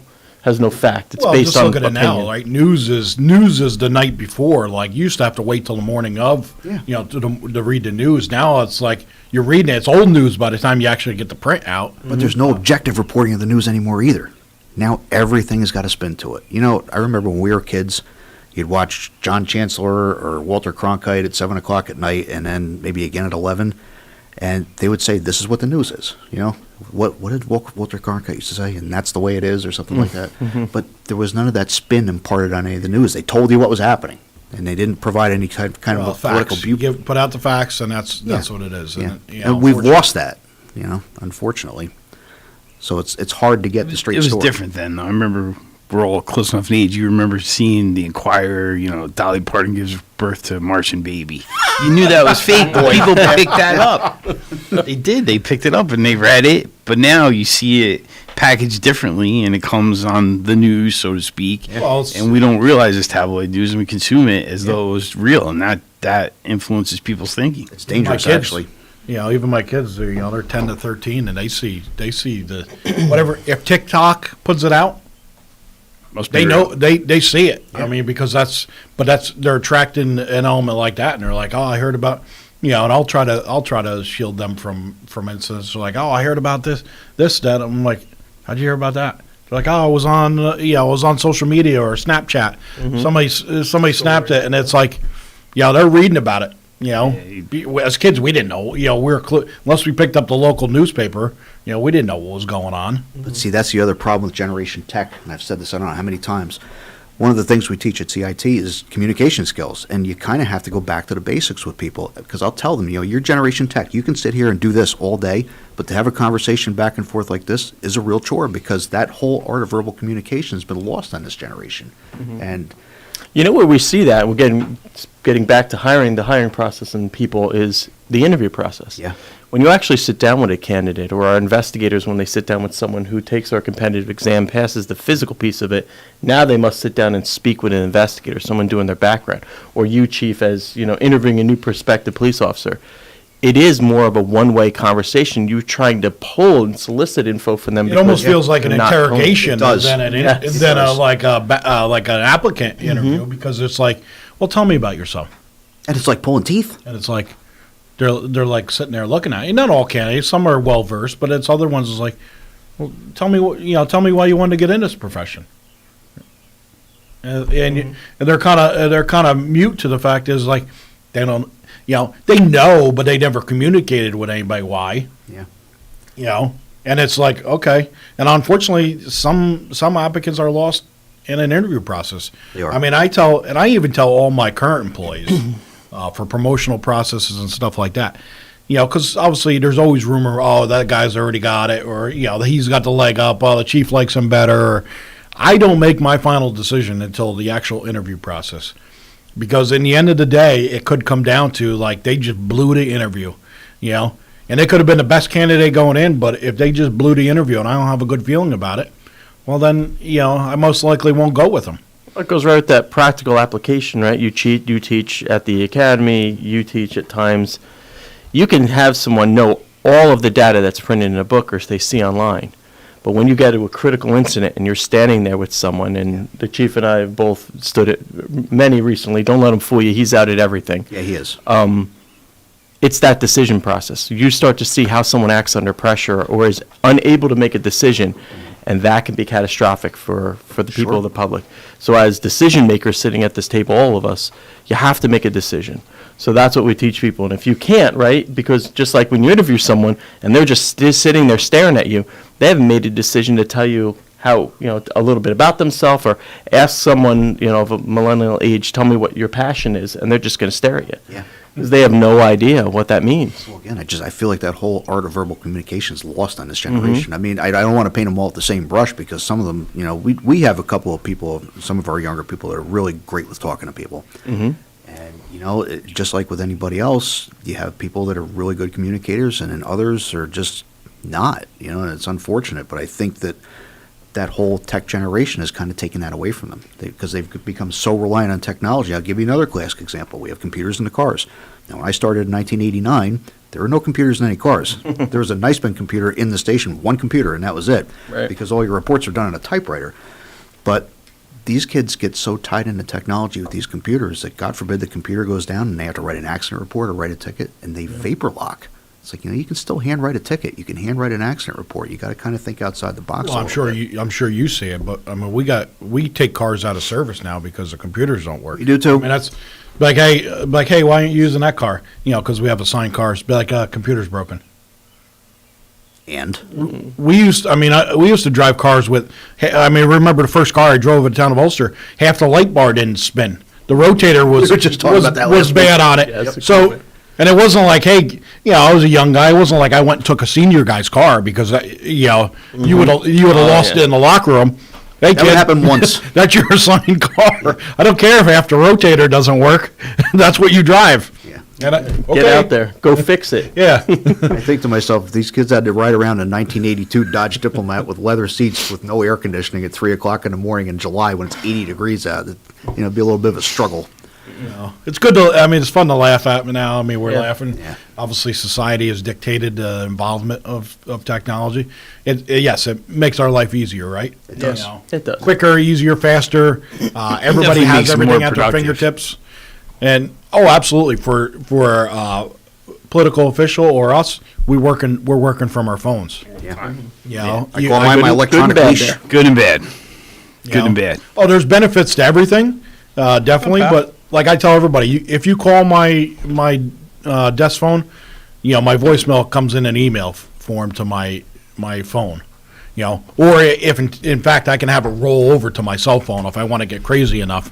But I haven't encountered that craziness yet to want to have my desk phone ring into my cell phone. Yeah, that's got to be a pretty special day. Yeah, I mean, if I don't want to go that part. I remember when they were trying to sell us the system. They're like, "Oh, that's possible." I'm like, I'm good. Why don't you keep that? There's a that part to voicemail yourself. attached to that. That's good enough. I mean, Well, listen. look who came in. I think we can't go a second without saying it. Sheriff Figueroa is in Good there. morning, everybody. Wow, 19 minutes late, Sheriff. I mean, it's on the phone. Never a dull moment. By the way, this table's like really crooked. It is it's crooked. bugging me. Please All right. straighten it out. All right. I have ADD. I never even noticed it till 10 seconds I didn't. ago. Yeah, I did neither. notice that. Steve and Fred were here all morning. I don't know. Really fine. Felt a little bit like the Thank Batcave, you for but we're straightening out good. this table because it was really bugging me the minute I walked in. Man, we got to straighten this out. Good morning, everyone. Chorvis and Joe aren't here. The place goes to hell. Falls apart. How's everybody An hour and a doing? half didn't even notice. Good. I was listening to the conversation on the way in between phone calls. But like everything else that everybody deals with around here, every week there's a new theme. Yeah. And but I was listening to what you were saying about the hiring process, and you're right. It's a whole new book. People don't want to work. You interviewed them. They don't want to work weekends and nights. I'm like, what? Sorry, new guy, but that's what's going to happen. You're going to work weekends, holidays, and nights. Well, I laugh at they'll say, "Oh yeah, boss, yeah, I'll work weekends, holidays, nights." So I'm like, "Don't worry about it." I go, "You can tell me that." I go, "I can guarantee in a year you'll be complaining about working weekends, nights, and holidays just like everybody else." I go, "Tell me whatever you want, because I know in the end it's not going to work out that way." Listen, I did 15 out of 33 years on midnights. I have very little sympathy for any of that. So, I mean, largely by my own choosing, but still. There is a cruel irony to that, though, because somebody starts out as patrol, and they're on weekends and nights. Sure. Then they take a promotion after they've kind of earned a little bit of time. Maybe they got days. Now they get to take a promotion. You're the night sergeant. You're working weekends and nights all over again. But things have changed. I mean, when I was a trooper, we had the 3 shifts, A lines, B lines, and C lines. They got 12-hour shifts now. So does the sheriff's office. So that's kind of changed. But that's a big hit on the body when one week you're working 3 to 11, the next week you're working 11 to 7, and then the following week after that you're working 7 a.m. to 3. Your body just can't really recuperate from that. You guys used to rotate. At least I know Sorg we're still doing the 3/8s, but they're set shifts. The guys, you bid it by seniority. Yes, the unfortunate part is the least amount of, and there's not always that way, but usually the least senior guys get the shifts nobody else wants. Right. But sometimes because of childcare or other side businesses they might have, some of them choose to work overnights and evenings. But how's the 12-hour shift? It's actually working out pretty good, and I had a conversation with the rank and file. They really enjoy it because they get every other weekend off, and I'm trying to figure out a way we don't have the staffing levels at the jail to maybe, it's a quality of life issue. That's what it comes down to. Yeah. And it really is helping out. I know that you're always going to get one or two people that don't like it, but the majority of the folks like it, and we looked at what the state police was doing, and we said, you know what, let's give it a try, and it's working out. It's working out great. You were talking about the car radio, and the computer in the car. Yeah. Computer, dash cam, printer, everything's in there now. And it was never like that when I was on a run. When I worked State Police Kingston desk, we had about 6 PD lines on top of the SP Kingston, Ellenville, and Highland lines, and you were by yourself. And then we had a teletype. Yeah. So every night we had the Niceman terminal. Yep, we had to freaking cut up the teletypes and put them in the files if you were on the midnight. You guys remember that? Oh, yeah. And change the tape on the reel to reel at 12 o'clock too. Yeah. You had to change the teletype paper too. By file number. Exactly. We had a file, so we got to. Exactly. 99% of our listeners have no idea. I don't even know what a teletype is. We're starting to show our age here. Yeah. No, the reason why I bring that up because I recently heard something at the office about, the older guys don't know what it is to be on the road, and I'm like, wait a minute. It was a lot tougher for us on the road than it is today, other than obviously the laws that have changed everything, so obviously it is unique and different now, but we didn't have the assets that the road guy has now. We just didn't. No, we didn't. And when you sat at the desk, you were on your own. When you sat at the desk, you had 8 maps because you need to cover all the different patrol areas. In the car, you had a map, the Jamapco, which had. That's right. There was no GPSs. No GPS. Can't just put it in your phone or hit Siri or Big. There were no phones. No. Nothing. No cell phones. We had cell phones, but they were those old Motorola StarTAC phones that flipped out like this. They're about this big. The battery lasted about 4 hours. Yeah, but if you go out to the western part of the county, you got no phone service. Even today, there's still no phone service out there. Even when obviously you guys came on before I did, but even when I came on, I started in Shandaken. I used to have, cell phones were limited. I used to have an external antenna I bought that mount to the roof of the patrol car to hopefully try to get a little bit of cell service somewhere in the town. And obviously in the remote area, western part of the county where we're talking about, you used to have to go to Bel Air to try to get the best reception.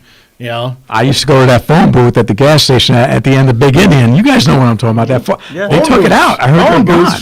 Phone booth. Yes, there was a phone booth at the end of Big Indian there on 28. With a payphone. Yep, that's right. That's right. And we had phone cards. We would have to make phone calls, or there was a code that you were given. PGE. That's right. And you would call.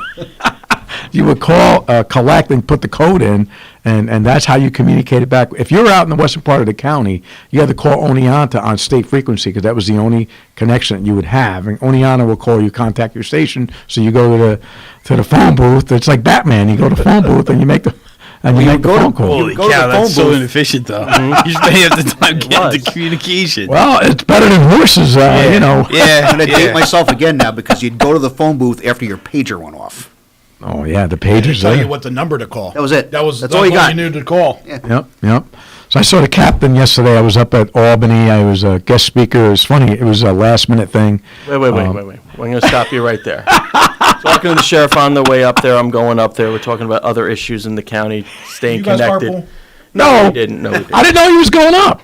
I didn't know he was went up going up. early. He showed up late. Communication, that's what we were just talking about. No communication. He says to me, I've got this surprise thing. I have to go up there and speak. Don't have a whole lot planned. By the way, he sounded excellent. You did. But as I go through the check-in process, there's this wonderfully printed brochure, and I'm flipping through it, and right there, guest speaker, it's printed right there. Sheriff Juan Figueroa. I'm thinking, can't be that last minute. They printed a 1,500. They didn't. I'm telling you, I didn't know until yesterday. So the day before, and I saw that too, and I was like, oh boy. And then I was like, what am I going to say? I says they gave me a couple of bullets, but of course the first deputy said everything that I was going to say. So I'm like, what am I going to say? You're at a MAD conference, right? So we're all talking about intoxicated and drug drivers, and yeah, the first deputy had a speech. He's very passionate, by the way, the first deputy. Yeah, so I learned a lot about Steve Negrelli when I did some time in field command, Yeah, he's and he very taught me a passionate. lot when he was a staff inspector there. about traffic safety, which is my mantra here locally. And you all are shaking your head, right? You all know the new recruits are out there, and there's a lot more vehicle and traffic stops happening because that is an important piece of keeping the roads safe. I saw a troop car up in my neighborhood the other day. I'm like, and I knew it as soon as because they're going down every little side road, and I'm like, they're just, you could see it was a double car, so I knew they were just kind of, hey kid, this is where you're going, and this is what to look for. So I've got switching gears real quick, right? So I've got 16 new recruits with field training officers. If anyone looked at social media, right? So Steve, we talked about how quickly people get information. You'll see the New York State Police Facebook page and their website highlights an accident that we had on April 1st, on Friday of last week, where 2 recruits were with an FTO in a vehicle, had a vehicle stopped, and they got hit and injured their first day on the job. That was down in Esopus, right? That was down in Esopus, right across from Cabrini. Doing okay, or? They're doing fine, yeah. They were back to work the next day. One of those recruits... They didn't know any better, did they? No, they were just following the lead. I know where you're going with this. They knew that they needed to come to work. No, it's wild. The field training process, you don't want to miss a day, right? Because I don't want to be behind, because then my classmates are going to graduate the process before me. I want to make sure I'm ready to go. So, yes, there's a drive there to come to work and keep coming to work. But by the thank of God, and nobody got injured seriously. We had some minor injuries to the recruits. My field training officer, he had the need for a little bit of medical attention, but he's back to work too. So, and it just happened to be somebody who was having a medical event, we believe, in the other vehicle. So it brings me to, health and wellness. So his decision to drive in a condition when maybe he shouldn't have injured 4 other people. So that was a heck of a first day, and they're going to have a story forever, for sure. So if you look, you're right. He demolished 3 vehicles. Traffic safety, I know I've seen it because I have an unmarked car, people passing me in double yellow lines, the aggressive driving that's going on out there. And I think the pandemic kind of played a role into that. I was just going to kind of touch on that, Sheriff. I think COVID kind of really put the brakes, so to speak, on a lot of traffic enforcement, especially when we were in the height of COVID and there was a lot of paranoia and everybody was really worried about getting sick. We were all kind of cutting back our enforcement efforts. And unfortunately, that's starting to come home to roost now. So I know we in Saugus, I'm sure in Ulster as well, are starting to step our enforcement efforts back up again. We've been getting a lot of the same complaints, speeding, passing stop school buses, which used to be a cardinal sin, and now all of a sudden it happens with regularity. So our people are out every morning, especially around school time, because that seems to be where it seems to be most problematic. But it's something we need to start addressing again. You're right. It's really bad. I mean, there was a truck, a box truck, in the snow that passed me, and I pulled him over. I pulled him over, and he says to me, "I'm a professional driver," and I'm like, he says, he's telling me I'm doing 30 miles an hour. I'm like, do you know why I'm doing 30 miles an hour? Because there's ice on the road. I said, slow it down, and he just didn't care. He just did not. He wasn't doing himself any favors. Did not care. Just did not care. But I've been noticing a lot of aggressive driving throughout the county, and you're right. We're going to have to start looking into that, and it's becoming an issue. People are complaining about it too. Well, I think a larger part of the problem now too is we're starting to enter the warmer weather. We're going to get toward the end of the school year. And you're getting more and more drivers out on the road now. COVID is kind of relaxed, so people are getting back into their normal routines. You're getting a lot more traffic than you had before, and people are getting lax. Well, we've seen an uptick in fatalities. The sheriff has seen it in the county as well as I. We've seen an uptick in operating motor vehicles while under the influence of marijuana, seeing with the change of this law. Yep. People need to know that although marijuana may be legal to consume in your private home, but you cannot smoke it operating down in a vehicle operating down the road. It's just like having an open container of alcohol. Sure. And you absolutely cannot drive under the ability impaired by any drug, and that is a drug. Right. And that's kind of the hot button topic now with the legalization of marijuana. And listen, the people have spoken, they've decided that's what it is. But at the end of the day, traffic safety is still an issue. And we've seen in a lot of these states now where they've legalized marijuana, the traffic fatalities are starting to go through the roof. So there are a lot of things driving that. Those cell phones are a contributing factor. Sure. People texting and driving. Obviously, the proliferation distracted of driving, and yeah. I'll point that out right now. This is Distracted Driving Week, and my troopers are out there writing tickets. They're going to continue to write them. I know that I was talking to my zone sergeants this morning. We have over 130-something tickets in the last 3 days for distracted driving. Oh, wow. So people in the public, if they're listening, should know that's a 5-point violation. That is a significant ticket. Big insurance hit too. If you, It if is. you, yeah, it's a big insurance hit. Period of time. So our guys are out there. We do have vehicles like ours, Sheriff, right? We have a couple we call site vehicles. Those are vehicles that are not lettered like normal troop cars, but we utilize those in these campaigns because it's important. I bet you even all of us sitting at this table or a listener can remember a time where they're like, why is that person driving crazy all over the road? And they maybe get in a 4-lane aspect and they go next to them and go, because they're on their phone or they're distracted. That's the piece. That's I can tell you important. about 2 years ago, I was on the thruway, and I'm going at pretty normal speed in the right lane, and the next thing I know, I look behind me in the left lane, and this car walks away from me like I'm not even moving. And I look over at the girl driving the car, and she's got one hand on the wheel like this and one hand down here texting while she's driving. She had to be doing 85, 90 miles an hour. It was crazy. How you keep the car on, you cannot pay attention to what you're doing and have that kind of divided attention. It's crazy. We've seen a definite uptick. I think I have over 200 additional driving while intoxicated arrests from 2020 20 to 21. We wrote an additional, I think, 500 or 600 tickets over I think it's 34,000 tickets my zone wrote last year.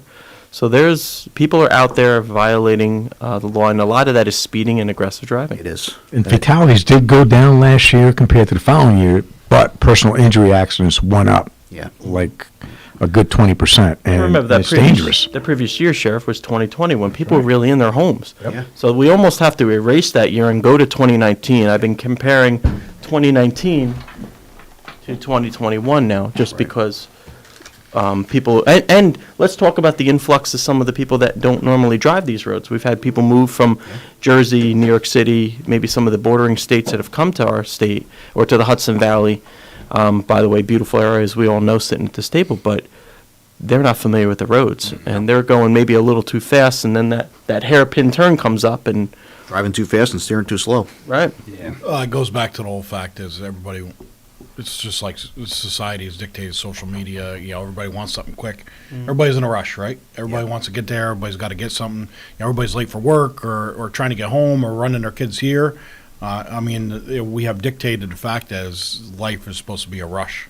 It's a hamster wheel, and we're multitasking all the time. It's get in a hurry to get here, to get there, to get this done, get that done. And it shouldn't all be negative. I mean, I can tell you I've driven on the roads recently and see people pulled over with their four-ways on, and I would pull up, are you okay? And they're like, oh, yeah, just on my phone. So that's great. Oh, there's definitely please keep doing that, if you must take a call, or what's the sign says, it can wait, or just give it a couple minutes, it'll wait. Even with the hands-free setups, I have Apple CarPlay in my car, as I'm sure many of you do. There's still a component of your driving attention that's distracted by that call. Whether you're looking at a screen or not, you're still having a conversation with somebody while you're trying to drive a car. So, be mindful of that. And again, be mindful of the fact that we are out there stepping up enforcement now because we've received a lot of complaints, and, it's time to kind of get things back in line. We, I think 2018 or 2019 was the tipping point. We erased decades of trend where driving became safer. Yeah. And that particular year, it flipped. There was more traffic-related injuries and death than there was the year prior, and that trend's steady. It's still going up, minus the year of the pandemic. So there's a little. Yeah, and the pandemic brought out a lot of things that we haven't discussed. Recreational vehicles. Yeah. People were like, all right, if I can't be on the roads in a vehicle, they were out in four-wheelers or three-wheelers. Believe it or not, they're making a comeback. And now they're out there doing those recreational items and getting into more dangerous situations. Sheriff, I haven't tracked any of the data. I know I talked to my senior diver, but I know we had a significant amount of additional boaters last year than the year prior, just because of COVID. Yeah, we did, and we work in conjunction with the state police, and I have a in-water rescue. People kayaking, even in the ice during the winter time. Yeah. Actually, that happened up in Saugerties a couple of months ago. Yeah. Somebody went out there when there was icebergs. But that's been going on, and of course thank God everything was okay with that individual. But yeah, people are going out because they're getting sick and tired of staying home because of the pandemic, and now we're being called out for all kinds of calls. Of course, there's always the occasional jumper on the bridges, and now we got the recreational boating season started. By the way, the Elks County Sheriff's Office did get a port security grant for $458,000, and we have a new boat. It's sitting up at the Saugerties Coast Guard station right now. We're going to commission it, and there'll be a ceremony sometime in May, so I'll make sure to invite you folks. But it's a 36-foot Like, isn't that like traditionally, like break something over the bow? Right, that's right. There's a whole Give you sparkling apple cider. So we're going to ask the Bruderhof to and our chaplains there to help out in blessing the boat, and so I'm looking forward to doing that. It's that boat probably will be around for 30 more years, and it's going to replace the boat that we had for 21 years that needs a complete overhaul. So we're excited to have it here. We're happy we got that grant from the port security grant from the Coast Guard. I got a great relationship with the Coast Guard. The Saugerty station is the northernmost Coast Guard station in Sector New York. Yes. And I've been down to their change of command down in Staten Island, and I make sure I keep a close relationship with them because they have deep pockets. I haven't seen It's the an boat yet, but I important heard it's resource too. impressive. Though. It largely goes unnoticed, but they're an important resource, and you saw that this year with the icebreakers, and now they're out there swapping out the buoys that aids to navigation. I had the opportunity to go out and participate in the buoy swap, and I was blown away by the significance of that. I kind of take it for granted; it quietly happens, but that's a really important piece of infrastructure. You're right. The river is a super highway. People don't realize that, but it is. And when they put those, the nuns and the cans out there, it's an important navigational tool to know where the channel is, the deepest part of the channel. And I didn't know it until yesterday. They have winter buoys, and so they're swapping out, like you said, because I was there yesterday because I hadn't seen the boat. I went on my way back from Albany. I decided to stop at and go look at the boat. I was like blown away how beautiful it is. But then I see all the buoys. I see the some ones that are on the wire, the Coast Guard boat, icebreaker there, and they have a big role on the the river, and people don't know how important the Coast Guard their role is, and that's why they have the North Hudson Task Force, which the state police is also part of, and they go all the way up, I think, to the locks. And so it's a huge area of responsibility that Sector New York has. And Captain Merchant, who's originally from Mississippi, she's amazing. And I have a great relationship with her. And before her, it was Captain Tama, Sector New York. And he's down in Washington, D.C., part of the NSA staff now. But these are folks that play a huge role in keeping that river open from the mouth on up. And so many things come up that river, and there's rails on each side. You have a commuter rail on one side, and then you got the commercial rail on our side. So anything can happen on that river, and it's kept quiet, but they do a great job. They really do, and they're good partners for local law enforcement in every way. So it's a really important resource to respect and enjoy. What are the capabilities of the new boat? So the new boat is a 36-foot, kind of similar to the state police boat, actually. Yep. I think we might have looked at your specs and kind of copied them. No, that's fine. Yeah, Kevin Gardner had talked about it, and because they're very invaluable when it comes to water rescue. Yeah. The front of that hole tipped down, you're able to operate out of it and not be in danger. And you try and slop somebody over the side of a boat it's dangerous. So the boat opens in the front. Mm-hmm. Yes, yeah. Yep. And so it's in-water rescue for the dive team when there's an accident on the river with boats or somebody slips onto the ice. That's what they're, or somebody jumps off the bridge. I mean, it even has a crane in front of it, and it's got tank holders for the in-water rescue team. It's heated now. Was never heated. An AC before, so now we can keep the boat in the water a little bit longer than we had in the past. And it really is such an upgrade from what we had in the past. And it's going to be, we have a lot of recreational boaters up and down the river with the Rondeau Creek, the Exopus Creek, all the way down, and we cover from the Newburgh Bridge all the way up to the Catskill Bridge. So that's a big area. And it's just two boats. We'll have three in the water until we get everybody trained up on a new boat. And then I know there's a whole bunch of folks that are looking to purchase the older boat, but they have to overhaul the engines on it because they're really old. But it's still operational, and so it's about safety out in the waters. And we've seen all the accidents that occurred, like the one that happened underneath the Tappan Zee Bridge a few years back. That was with a tugboat. It was awful. and happen in the middle of the night. But there's all kinds of accidents that occur out on the waterways. We want people to enjoy themselves and have a good time, but they have to do it safely. And it's about the boater safety out there, and of course the commercial boating that's really picked up with the tankers that come up the river. I know that the congressman was also involved in keeping a lot of anchorages out of the Hudson River because they were looking for places to anchor these huge commercial barges, and it was Congressman Maloney who kind of put a stop to that. And a lot of folks from the area are happy. But there's a lot of things that happen on that river. I mean, that's how we get fuel. That's how we get food. There's all kinds of commercial stuff that comes out in those big barges. And that kind of ties into the traffic safety, too. And we talked about this, as the weather changes now, you're going to have that uptick in boater traffic, as you are with vehicular traffic. And it's an important message to get out now before, the weather starts getting warmer and people are really out there in droves. Boater safety is paramount. You got to be doing the right thing when you're on the boat. Don't be operating intoxicated. Operate within your limits, within the limits of the craft, as well as the limits of the person that's actually operating it. And, we can mitigate a lot of this if people just use common sense. I think most of us here are boaters, right? Yes. Yeah. No, not me. Not neither. Never been a boater. So I got a 23-foot Ranger tug that I bought in 2017. I don't have that kind of disposable income. I was retired. So, I was retired. So and I heard the chief talking about his retirement. Nobody ever retires. I'm telling you right now. You retire and you find something else to do, especially with our job, which. You're crazy enough to get back into it. This is self-inflicted. I'm laughing a little bit because you're bringing up your boat, but I think you just transport it back and forth and you never actually use it.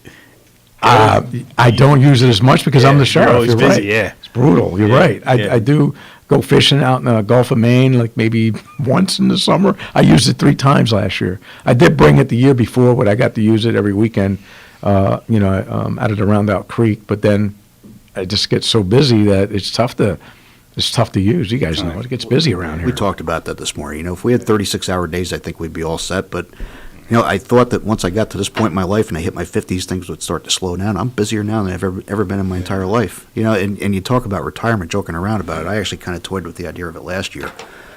And I sat and thought about it. Why would I want to start as a day one employee someplace else? No, it's not April Fool's. Just something that I was kind of kicking around. 5 days late. We're accepting retirement right now. But why would I want to start in my 50s as a day one employee someplace else? Have maybe 2 weeks of vacation or whatever. And I have it pretty good here. I'm not exactly breaking rocks in 90-degree heat or anything like that. My boss is very good to me. I pretty much have free reign to do whatever I need to do. You didn't really need to give him a plug if he didn't want to. He's not even listening, so it's not. This is, If you think of everything that was thrown our way the last 3 years, of course everybody would be thinking about retirement. I mean, sure. I mean, but it's a something tough else. time. Something else that I was thinking about. I know this is a little bit altruistic, and I'm certainly not the end-all, be-all. But I think that those of us that have been around for 20, 30 years, we kind of need to stick around to guide this younger generation because they're going to lose all that institutional knowledge. And if all of us decide to bail out at the same time, who's going to be steering the ship? So I think that's an important consideration. How many times have we seen that in the state police? I just lost Zone Sergeant Richard Brunner. He just retired on me. I try to say it that way to make him feel guilty. But you're right, because He didn't retire from the state police, he retired from you. Yes, he did. He retired from me. I don't know. I said it wasn't him. Maybe it was me. I'm not sure. But yeah, you're right. You think about what someone has learned over a 30-year career, the experiences, the interpersonal relationships, the connections that they have with people in the community, and then when they walk out the door, it's gone. Yeah. Well, I remember the jokes everybody used to make when we came on the job. Like, I forgot more than you've learned, kid. Yeah. I spent more time at the gas pump than you've got on the job. Oh, yeah. I've heard those. There's some other comments too. We'll keep those up for radio. Yeah. This is Sirius XM, so be careful.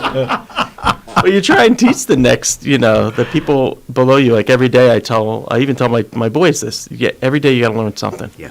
So at your job, try and say, hey, how do you do that? Show me that. What's important about that? Why are you doing that? Be inquisitive. Yep. But yeah, once you walk out the door, it's gone. You're gone. We're a number.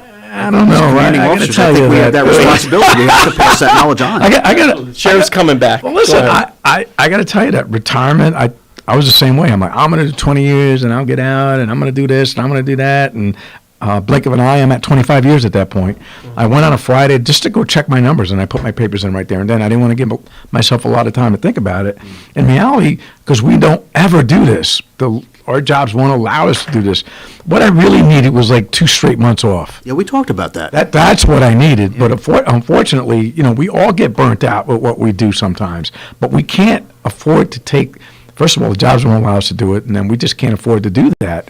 And I got to tell you that retirement was not for me. I retired at the age of 48, and I was like, oh my God, what am I gonna do now? Yeah. And I immediately, somebody called me up. I worked the Super Bowl. I was driving around.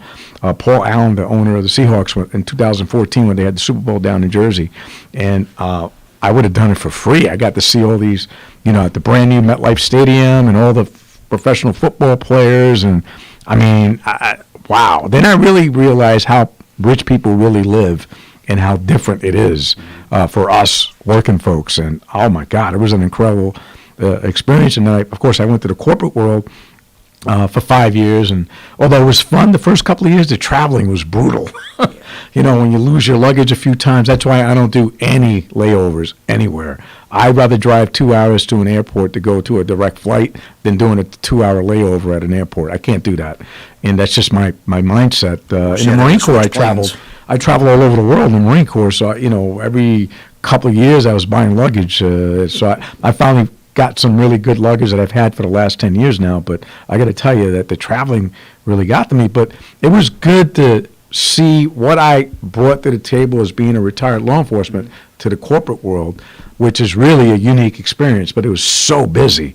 And I think in a way, it actually prepared me for the job that I have now.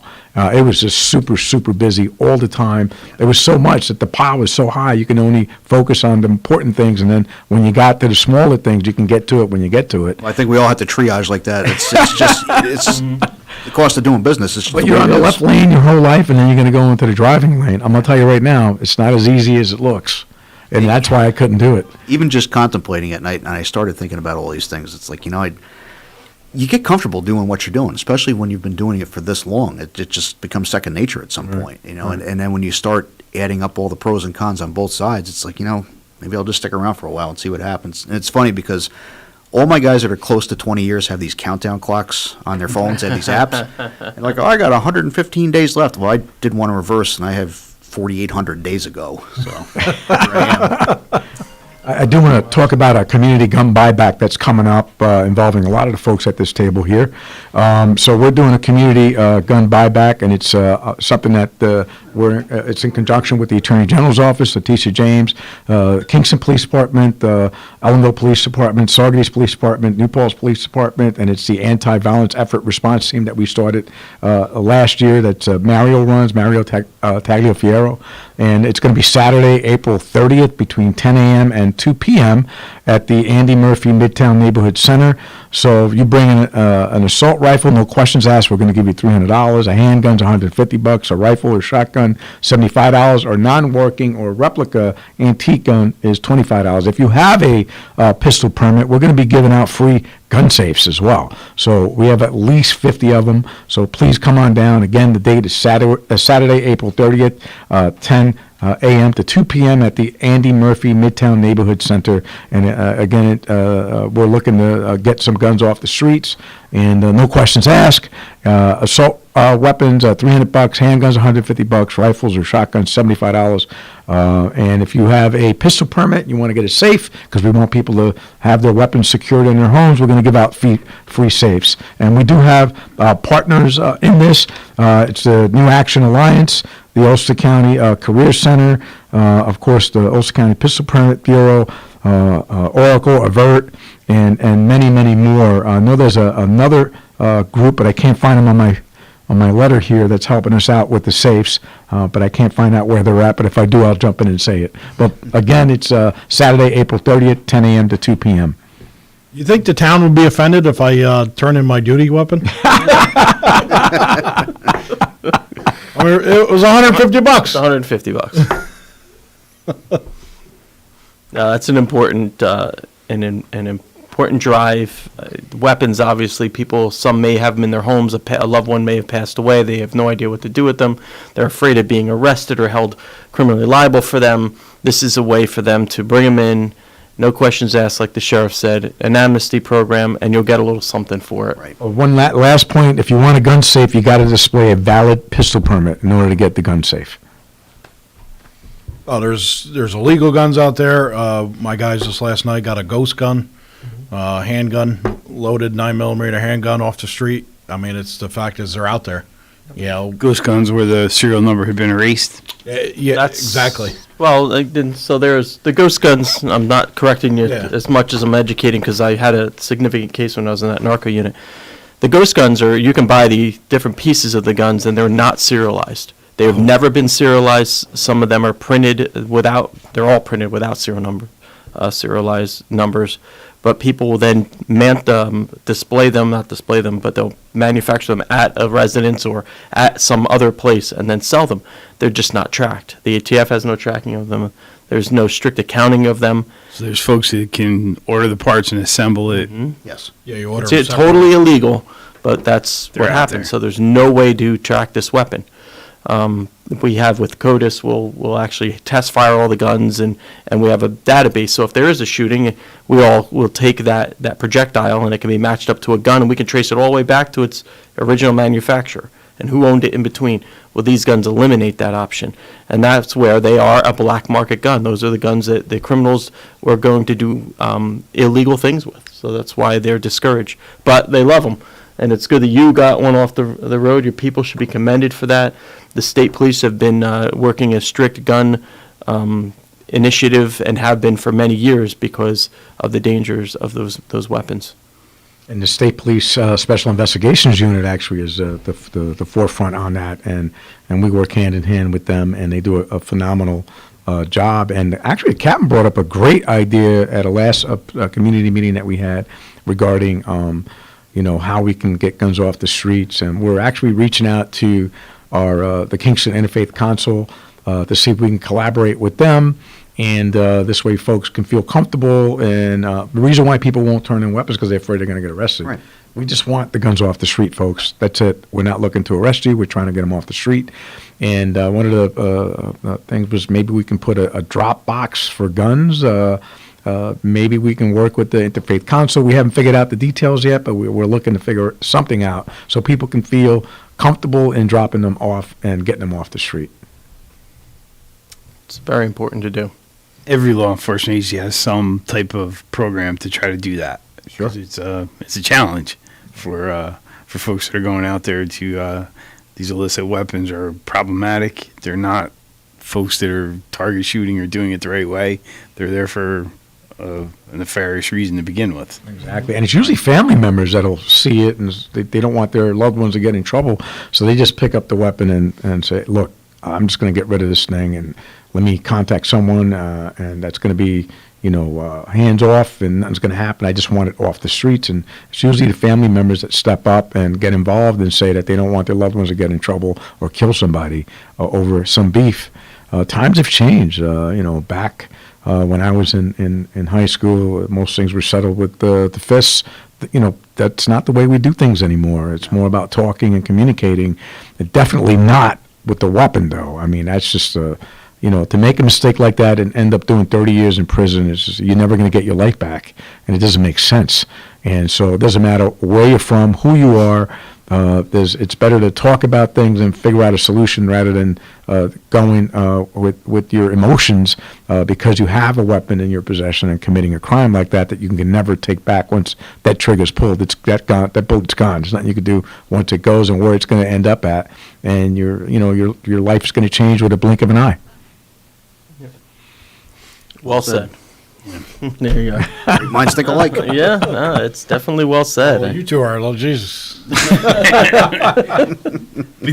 by the way, yesterday I didn't know what I was going to say when I got up there. It just kind of came out, even though there was a bad joke in there. It would have been a shock. It would have been a shock if the pamphlet had his name in it and he didn't show up. Huh? It would have been bad, but well, actually, there was somebody that didn't show up. I think that was going to speak. There was a speaker that didn't appear. Right, but yeah, I didn't know I had It to was- actually have a long, so I usually, I just say a couple of things. I listen to what somebody else says, okay, I can't say that, I can't say that. But the first deputy got that, I can't say anything because He stole your whole line. Well, I mean, he's the first deputy, so of course he's going to know and say, and he's a very, I've met him before years ago, but he's a very passionate speaker, and he cares about community, and he cares about the work that we in law enforcement do in general. And he really was very passionate. He's very passionate about traffic safety. That was that piece that he had conveyed to me when I was in field command. But, intoxicated drivers, and I'm not sure it's all affected one of our families in one way or another. Or even if it hasn't, it's affected you. If you've had to be that police officer, that trooper, that deputy who's gone to someone's home to say, hey, your loved one is no longer there. I mean, Well, been there and done that, unfortunately. Yeah, and it's a tough call. And that was one of the discussions yesterday at that MAD conference, saying it's a very humbling and very horrible piece of the job, but because of the good work that's being done throughout the entire state and probably the country, it was impressive to see the number of awardees yesterday. Yeah, it really was. There was a lot of people there. There's a lot of people that did some real significant work. But yeah, to know that they're out there day in and day out doing it, that's what the first deputy was talking about, was no one wants to be that person. Traffic safety is the most important thing. Don't be the one driving intoxicated or impaired. Look, with this job affects us in different ways, us being those in law enforcement. And I kind of touched on that yesterday a little bit. When you have to do a notification, it's a tough thing to do. That affects a lot of folks. Yeah, that stays with you. That first word that you say is, you're like. Yeah, I mean the screech, and I did it in the Marine Corps as for Eddie Ryan. I was the Sergeant Eddie Ryan from the Marine Corps. I was the Casualty Assistance Call Officer. So you can do all the training in the world that you want, but that's never going to prepare you for the screeching and the screaming and how people react when someone passes away. And you're the one that's got to tell them the bad news. And you have to do it very directly. That's right. Mm-hmm. That's right. And so it's no matter, it's one of the most difficult things that anybody can do. But I say that because I think it's important that we recognize the difficulty of the work that the law enforcement officer has to do, and that we have to look out for him as well. Right. At the end of the day, it's about keeping people safe and saving lives. And nobody wants to see the cops stop you and write you a ticket, but there's a reason why it's happening. And the reason why is because we're trying to prevent people from getting injured and killed on the roadways. So at the end of the day, that's why we're out there. It's why we're enforcing traffic safety. And it's an important and necessary function of law enforcement. I think it's something that COVID has kind of got us away from it a little bit, and now we have to kind of take the bull by the horns and get back on track with enforcement. Well, I think we beat the public into that. We're at the end of the time, it looks like, but looks like we're at the top of the hour. Yeah, at least end with, hey, it's beautiful out there. Everybody get out and enjoy the weather that's coming. It's not today, but next week. Yes, it's coming soon, but it's going to be like Friday. After 5 days of rain. Yeah, we got a few more days of rain. I'm not trying to. It's not snow. I'm cool with that. Yeah, exactly. That's what I'm saying. April showers. Hey, if Fred's got shorts on, then you know spring is in the air. I got shorts on for most of the year, so I don't think it's a really good indicator. He wears them when it's 14 degrees out. Yeah. All right, you guys did an amazing job today. Thank you so much. I'm proud, man. And we will be back tomorrow. Have a great day, everyone. Take care. All right.